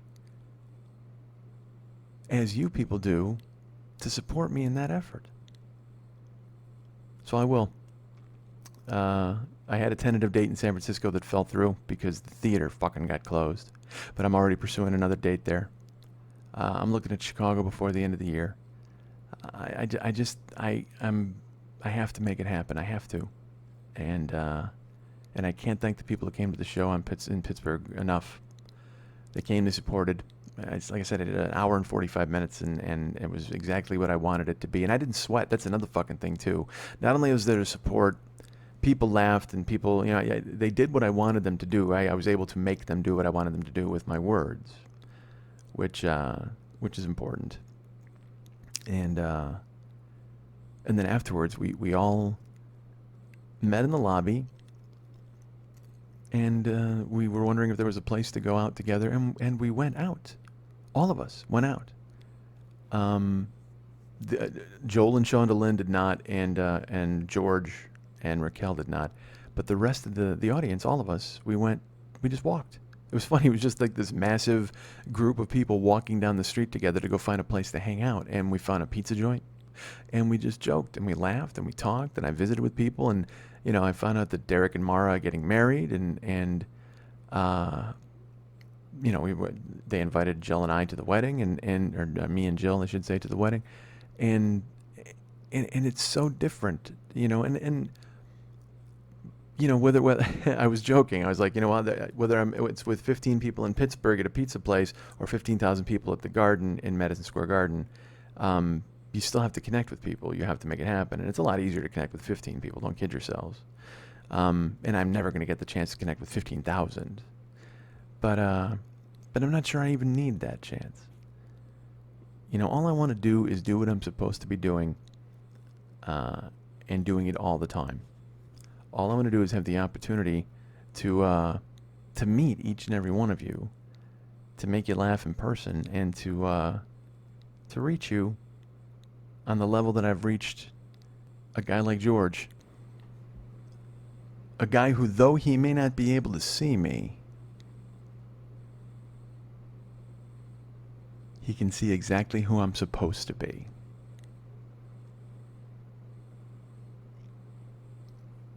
You guys can get me at Mike@MikeSchmidtComedy.com. You guys can follow me on Twitter at twitter.com/the40yearoldboy. You can be my friend at facebook.com/the40yearoldboy. Our friend David Hernandez does all of the artwork and all of the music for this show. You can find him at artbydmh.com. That's ARTBYDMH.com. And check out his new Valscapes. We talked about them on the show last week. He went ahead and he did a bunch of landscapes. First of all, you can be his friend at facebook.com/DavidMexHernandez. Be his friend, reach out there. And on Facebook is where you'll see him posting a lot of his work if you don't go to artbydmh.com. But if you do go to artbydmh.com, you can commission him to do any sort of artwork for you. Anything that you would want him to go ahead and undertake. Anything you want him to wield a brush at and paint. He'll paint you. You know what to do? He'll paint Goldie Hawn from the 60s. Go ahead and ask him. He'll do it. He'll take care of it. But he's been doing these things called Valscapes. It's collaborations with my godson Val, and he paints these, beautiful, happy little trees and amazing mountains. And then Val says, "Hey, you should put this in there," and Val helps finish the painting. So it's a collaborations with his son, Val, my godson Val, and they're amazing. He's been posting them on Facebook and getting quite a response, and I believe he's going to be selling them as well. So he has his Gaicons, he has his Valscapes. He's just an amazingly talented guy and my great friend. So go be his friend at facebook.com/DavidMexHernandez, and also go to artbydmh.com and check that stuff out. Remember, our friend Ryan Dirks does all of our web stuff. You can go to facebook.com/Ryan Dirks to be his friend. And of course, Lily Von Stupp is the producer of this show. I don't know what you'd call it anymore, but she's you, basically. She's you in the room. So she's the producer, she's the audience, she's also my great friend. You can find her at facebook.com/Lily Von Stupp. You can get her at several different Twitter accounts at twitter.com/Lily Von Stupp, twitter.com/MNTs, and twitter.com/HollywoodBQFest. But if you'd like to write her a personal note and find out exactly how she was able to sit here through the second half of the show and not laugh once. What if I did? What if she was here? I don't even want to tell you what time it is, but yeah, what if she was sitting here right now? That would be fantastic if she was here the entire time. You can write her at Lily at burlesque411.com. That's Lily, Lili, at burlesque411.com. Max? Yes, Mike. Am I vascular and yoked? Yes, Mike. Shall we begin? Yes, Mike.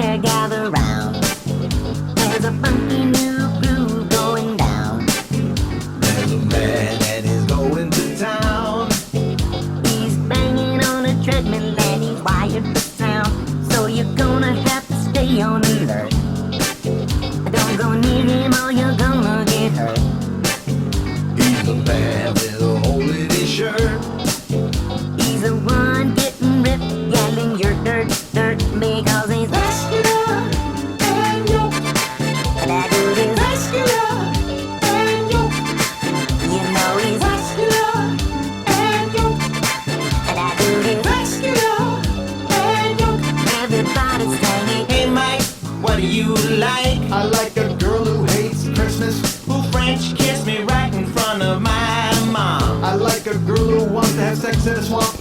The kind of girl who'll make me a kilt. I like a girl who smells like oranges. Who does the splits at a car wash? I hate love. I used to like to watch Bozo. I like sentences with 6 words. We're not even singing about girls anymore. Vascular and yoke. Christ, I'm so ripped. Vascular and yoke. Forearms, forearms, forearms. Vascular and yoke. You should see me tie my shoes. Vascular and yoke. Calves. The 40-year-old boy just had his butler quit. The 40-year-old boy is getting mean in bed. The 40-year-old boy is trying to make a change. The 40-year-old boy is chasing down some strange. So don't you even try to knock him off his game. You're goddamn right, his appetite is still the same.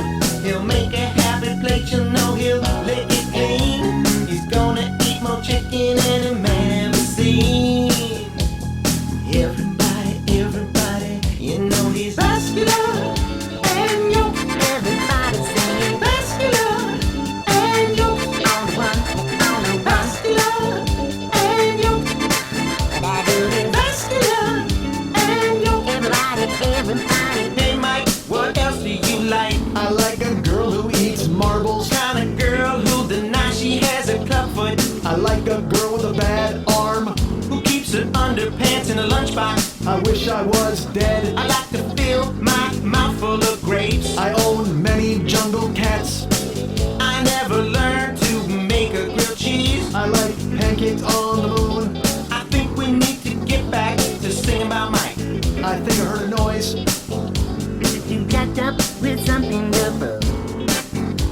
He'll pick you up and get you to groove. He's the man when he pulls off the move. You got drywall in your hair, but we'll sure you'll approve. You wonder how much one man can take. Y'all wondering at what point he will break. He's the man, don't you make no mistake. You need proof, look and see what he did to that cake. Because he's vascular and yoke. You know he's vascular and yoke. There's a hole in there, vascular and yoke. That dude is vascular and yoke. Everybody, everybody. Hey Mike, we know what you like. Now tell me, what do you love? I love girls with large mouths. I love it when a woman has tan lines on her face. I love a girl who steals books. Who knows about leeches? I love when a girl holds my gun. And can make fire shoot out of her purse. I love a girl who looks like a cartoon rabbit. Lets me see her best friend naked. I love a woman with a skull hard enough to crack a headboard. I love it when they beat me at Tetris. I love making clothes for mice. I think I might have had rabies once. I love making toast with a lighter. I really, really, really like soup. I don't feel so good. I've never seen the beginning of Big Trouble in Little China. I hope my enemies catch on fire. I once watched Jaws in the nude. I love mechs. That, of course, was Vascular and Yoked off of last year's interlude. No, 2 years ago. Not this past interlude, the last year. It was the original album, Drones of the Brood Chamber, where, Dave Hernandez, the musical genius and artistic wizard behind this show, behind those things for the show, certainly not behind the talking of the show. That's me. That's all me, friends. What if he did? What if Mex actually wrote the scripts for the show every week? I was just a creation of his. Oh my God, how great would that be? He was just like the total puppet master. Not only did the artwork and the music, but he created me and my whole persona as a way just to get his music and his artwork to the masses. God damn it. Mex is a lot smarter than I thought. But that was Vascular and Yoked off of the Drones of the Brood Chamber interlude, where he wrote an entire fucking album in 8 weeks because he's a genius of original material regarding the show and the content therein. And the reason I played that this week is because our great friend David has made a video. He made an iMovie for it. Now, the last few weeks we've had iMovies for certain spots. Well, he made an iMovie that just fucking trumped everything. And he texted me and he's like, hey, I think I just made the best iMovie I've ever made. So we should throw that up. And so we actually put it up a couple of days ago. It was on the Joker's page. I threw it up on my Facebook page. If you are friends with me on Facebook, you can see anything on my page because I'm a public page. Dave put it up on his page. If you're friends with him, you can see it. And if you want to join the Westside 86 Jokers page, or at least go check it out, you will see the iMovie he created for Vascular and Yoked, which is ridiculous. And please remember that, again, that's a dude in his house. He's recording music in his basement. He's doing all sorts of iMovies in his office. I don't even think it's a house anymore. I think it's just a complete workspace. The kids have to actually pay rent. He actually compartmentalized them. Their rooms are now cubicles. He's just got like a cubicle farm there of people churning out Photoshop stuff. So good for him. It's a good plan. They're over there at Art by DMH headquarters. At DMH headquarters. We don't need to be Art by DMH headquarters. We'll call it DMH headquarters. We'll call it Mex Dog Mafia Productions. I think that's what it is. You'll see the copyright at the end of the Vascular and Yoked iMovie, but that is available now. You can check it out on Facebook. It is the coolest. And I'm lucky to have a guy like that who at my disposal who makes things like that happen. He's awesome. So David does all the artwork for the show. I want to remind you folks about the Monday Night Teas every Monday night at the 3 clubs on Santa Monica and Vine. Or at Santa Monica at Vine, I should say. It's on Santa Monica at Vine. Because it's actually on Santa Monica Boulevard near Vine. So I know there's, whatever, we talked about this a million years ago, but I just, it's the first time I've screwed it up in a few weeks, or a month, or a year. I've lost all concept of time, because I will tell you this, I'm recording this, it's 1:30 in the morning, folks. I'm in my apartment by myself in the dark. It's not all dark, I got one light on, but yeah, I wound up having to stretch this out. I need a boss. That's what I've learned. I need limits. I need a boss. I need somebody to fucking crack the whip and make me do stuff, because otherwise I go over and go, well, I'll just take a breather, and then I fall asleep for an hour and a half in a chair, or 2 hours, or maybe 2.5 hours, or I watch Chopped. All right, so the bottom line is I'm here talking, and I'm telling you that you should not forget about the Monday Night Teas every Monday night at 3 clubs on Santa Monica and at Vine. Last week was an amazing show. It was a Hollywood Burlesque Festival fundraiser. I'm told they raised a ton of dough, and they sold some they sold a skimpy Mad Max Fury Road inspired bikini and pasties created by Bo Toxic, who is an amazing dancer and performer in burlesque.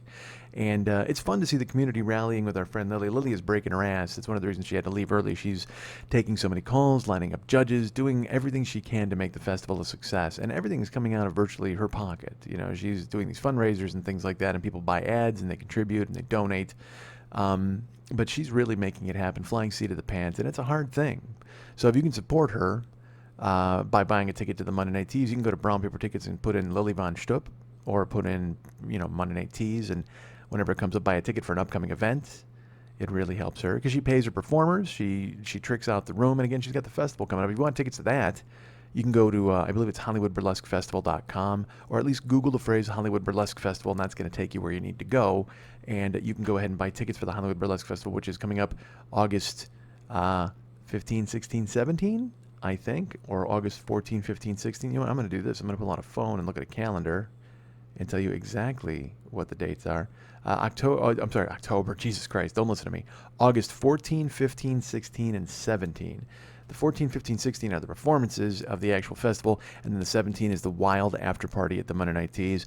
If you buy a VIP ticket to the first 3 days of the festival, you get in free to the after party to check it out and see our friend Lily and a bunch of people stripping, and I'm sure there's going to be the Wheel of Burlesque, and it's an amazing time. I was lucky enough to work it and go a couple of years ago, so go this year, support our friend Lily, buy tickets, and if you just, if you want to even just send her a couple of bucks, you want to donate to her, do all that stuff, get her through Facebook.com/LilyVonStupp. Go to Facebook.com/Monday Night Teas and join that page. You'll see all the upcoming acts, see who's been there, see cool pictures of past acts, and you'll see all the ladies that are coming, all the men. Matt Finish was just there this week. He was the Hollywood King of Burlesque, I believe. No, that's Bobby Burlesque.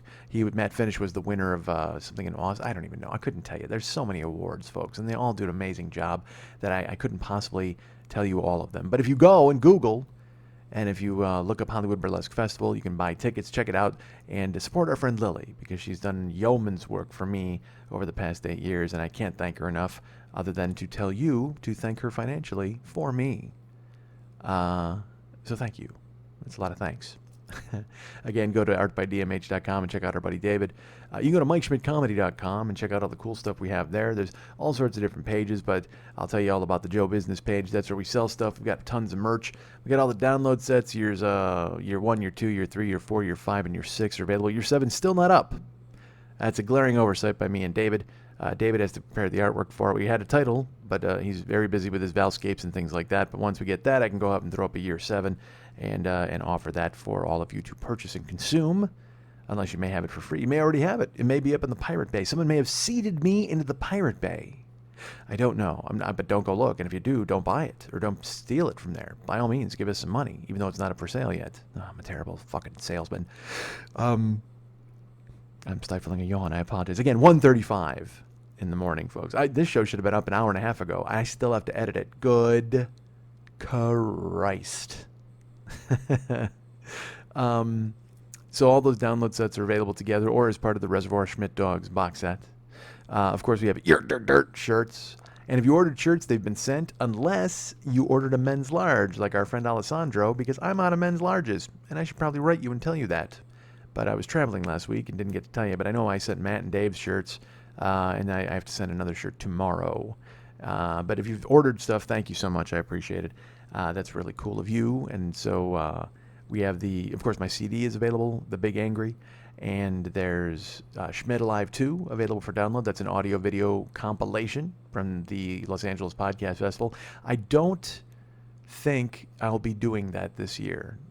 So please remember again that I'm at the Los Angeles Podfest, and you can use the streaming code BOY. That's BOY. You can use that to buy tickets. You can use it to buy live streams to check out the show. I do not, right now, there are no plans for me to offer this year's set for sale because I'm hoping to tour a little bit with that set, and I don't want to burn it. I know that sounds strange, but it all depends. Maybe I'll just do a show that's a standalone. I don't know yet. Again, that's in September, and in Pittsburgh, I didn't know what the fuck I was going to talk about until the afternoon of the show. As you know, as indicated by me still recording at 1:30 in the morning, I like to put things off. So I'll know more about that soon. But I right now there are no plans to release the Podfest show this year. You'll have to buy a live stream to check it out and use the code BOY. That's BOY, all lowercase. Also at MikeSchmidtComedy.com on the Joe Business page, you can donate to the show. Any amount is welcomed. Thank you so much. If you want to subscribe to the show, you can subscribe for $2 a month, $5 a month, $10 a month, $25 a month. Again, always appreciated. And you would click on the little Schmitty with his pocket out at all the pages of the website, or the little Schmitty with his pocket out at the bottom of the Joe Business page. It'll say donate. You can't miss it. Click on it. And please use our Amazon link and buy stuff. We see something from that. It helps the show, and it helps me, and helps me get a car and all of that cool stuff. So go ahead and check out joebusiness.com and click through our Amazon. You click through to our Amazon store, then you click to Real Amazon, and then you're in there, and everything you buy, we get credit for it. Thank you so much for thinking of us. That's great. A lot of people have been, and it shows at the end of the month. So thank you for thinking of us and using our Amazon link. If you haven't yet, do so today. And I will just throw this out there. Amazon is amazing. They're ridiculous. Last week, I ordered vitamins and a book. And it said, would you like those today? And I laughed a hearty laugh, and I said, yes. And then they got there 5 hours later. Vitamins and a book. It wasn't like, toiletries or things that you would imagine they would have in a warehouse together. It was fucking vitamins and a book. It was that kind of shit like when you walk into a Meijer in the middle of the night and you're like, hey, man, I'll go ahead and buy some Totino's pizza rolls and a bike. You know what I mean? Where it's just so incongruous you would never think to pair them together. But vitamins and a book, I made it happen, and Amazon brought it to my house within like 5 hours. It was fucking crazy. So go ahead and use Amazon. I can't tell you enough how great they are, and use our link because I can't tell you enough how much that helps us and helps the show. Do it. Do it. Do what I say. Do what I fucking say. It's late.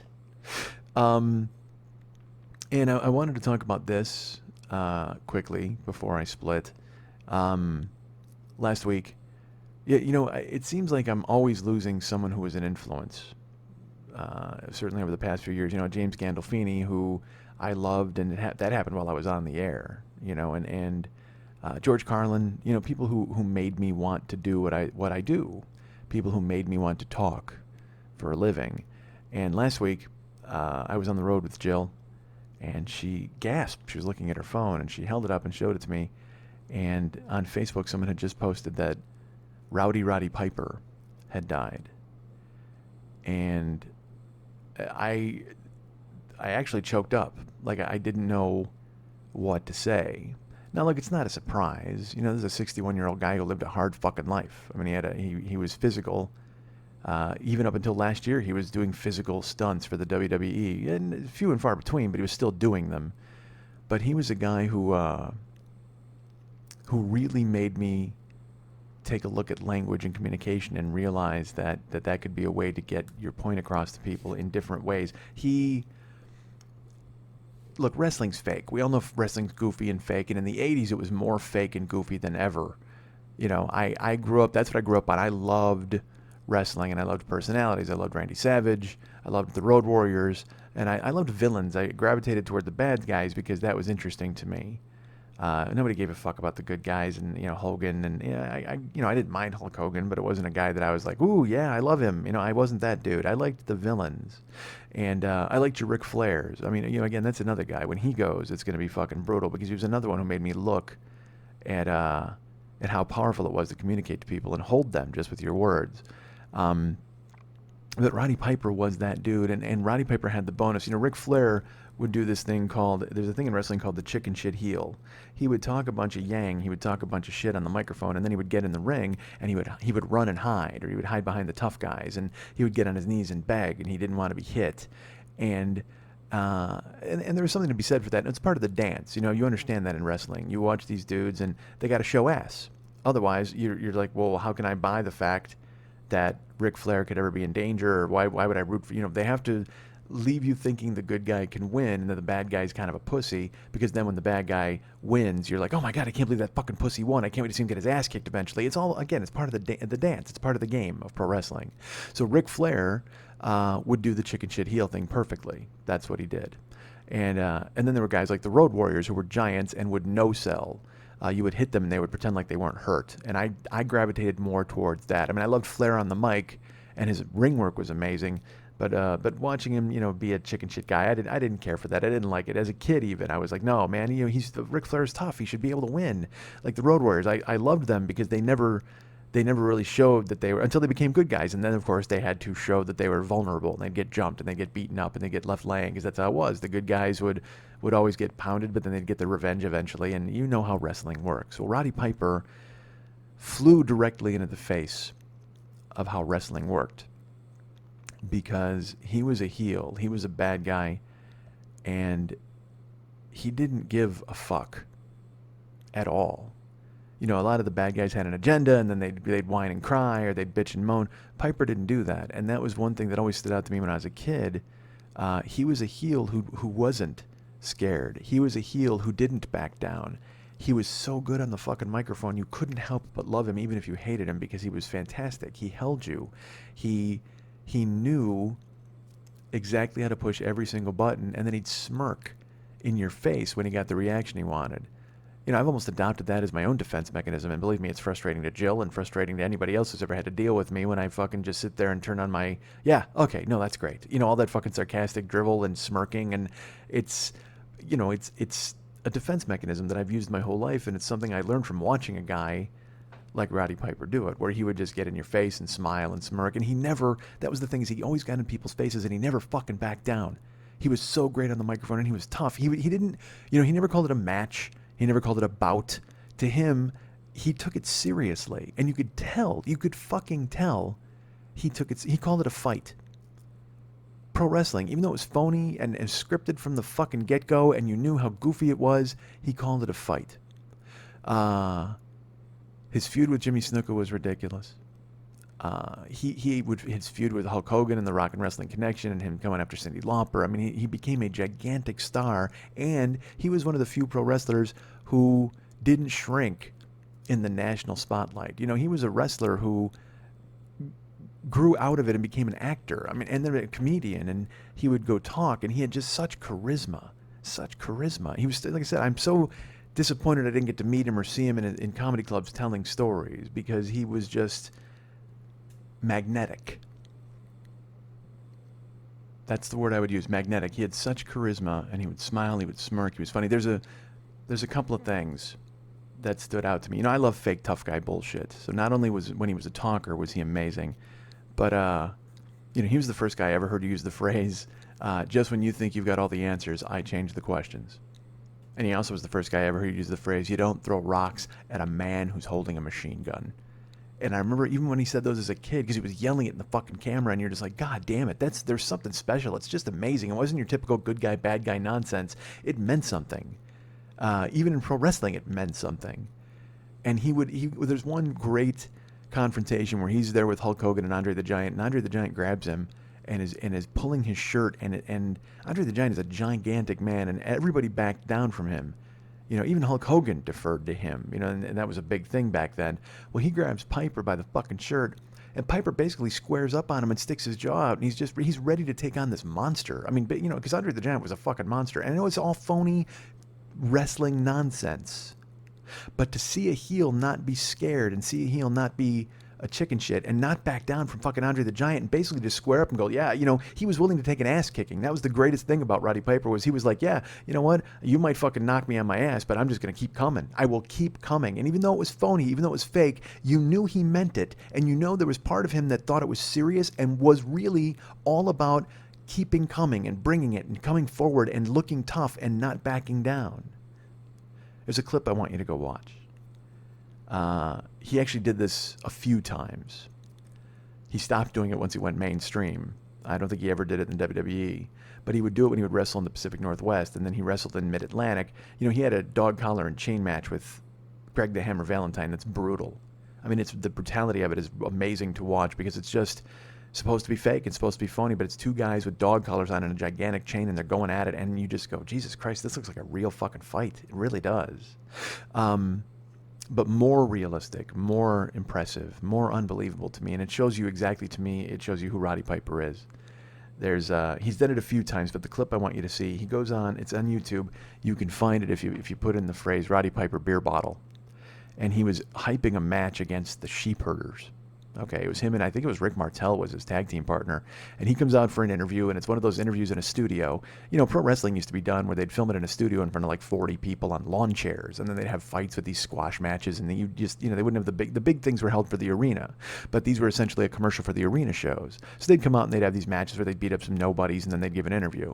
Well, Piper comes out and he's talking about being in the ring with the Sheep Herders. Now the Sheep Herders, if you didn't know them, they became a cartoon later on, Butch and Luke Williams, but when they were bad guys, they were considered the most vicious tag team. I mean, they would bite you, they would lick your blood off your head. I mean, they were just fucking weird monsters. And so Piper came out with Martel, and he starts giving this promo. He's talking about the Sheep Herders, and he's like, "You guys think you're tough? You want to call me out, Sheep Herders? You want to get in that ring?"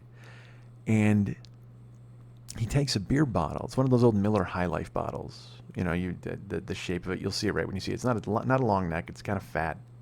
And he's holding it in his hand, and he's cutting this promo, and he's staring into the camera, and he takes the beer bottle, and the announcer kind of spoils it a little bit because he's like, "This is an actual beer bottle. Shut the fuck up, dude. Let Piper do what he's doing." And Piper, to prove a point, and that's the clip you need to watch. It's up a billion different times, but watch Roddy Piper smash his beer bottle to prove a point. He takes this beer bottle, and it's a legitimate it's a beer bottle, and he smashes it into his forehead. Smashes it into his forehead. And it's great because the audience, they're used to these guys coming out and going, "I'm going to kick your ass at this arena on Saturday." Everybody goes, "Yay," and boo, and it's heroes and villains. But Piper comes out and he kind of holds them captive to a guy who's kind of gone off the rails, and he smashes the beer bottle and you hear everybody, they just shut up. They're just like, they gasp. And he turns to the camera and he starts to talk, and he's like, "Sheep Herders." And blood is running down his forehead. It just starts running down his face. And he's still cutting the promo. There's beer and glass in his head. Blood rolling down his face, and he's still cutting the promo on the Sheep Herders, and the crowd has no fucking idea what to do. They're just staring, and it's silent. And then he turns to look at them, at the crowd, because he's looking at the camera, and he turns and looks at the crowd, and they see the blood, and then they just kind of go, "Oh," because they realize it was real. You're used to going to see pro wrestling, and it was phony. It was a dance, it was goofy, and you understood what you were getting into. But to see a guy cross over and make it real, because that was fucking real. I can't even imagine what Rick Martel did later. He must have just looked at him and said, "What the fuck are you thinking?" Because that's what Piper did, and that's who Piper was, and he was real, and he made me understand what it was like to hold a crowd and be true to who you were, even in the face of ridiculousness.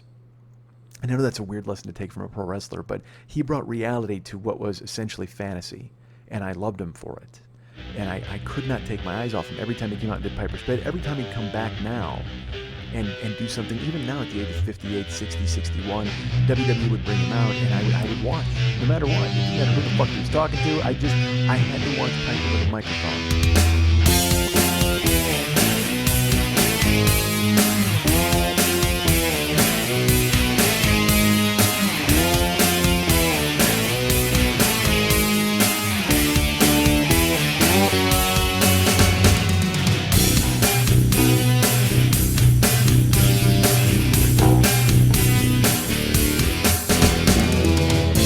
Max always says people skip the closing music. I say people love your closing music, so let's prove it to them. If you've listened this far, write me at heymexilistened@gmail.com and we'll send you a 40-year-old boy hearing commemorative Facebook profile picture that you better fucking put up, you dick.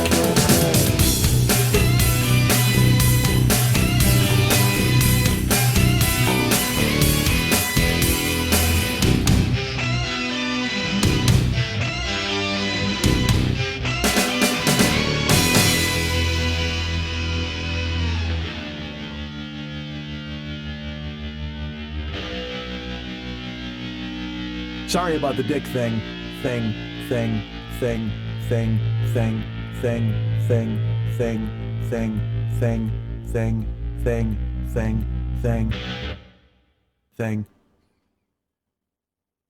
Did you get that?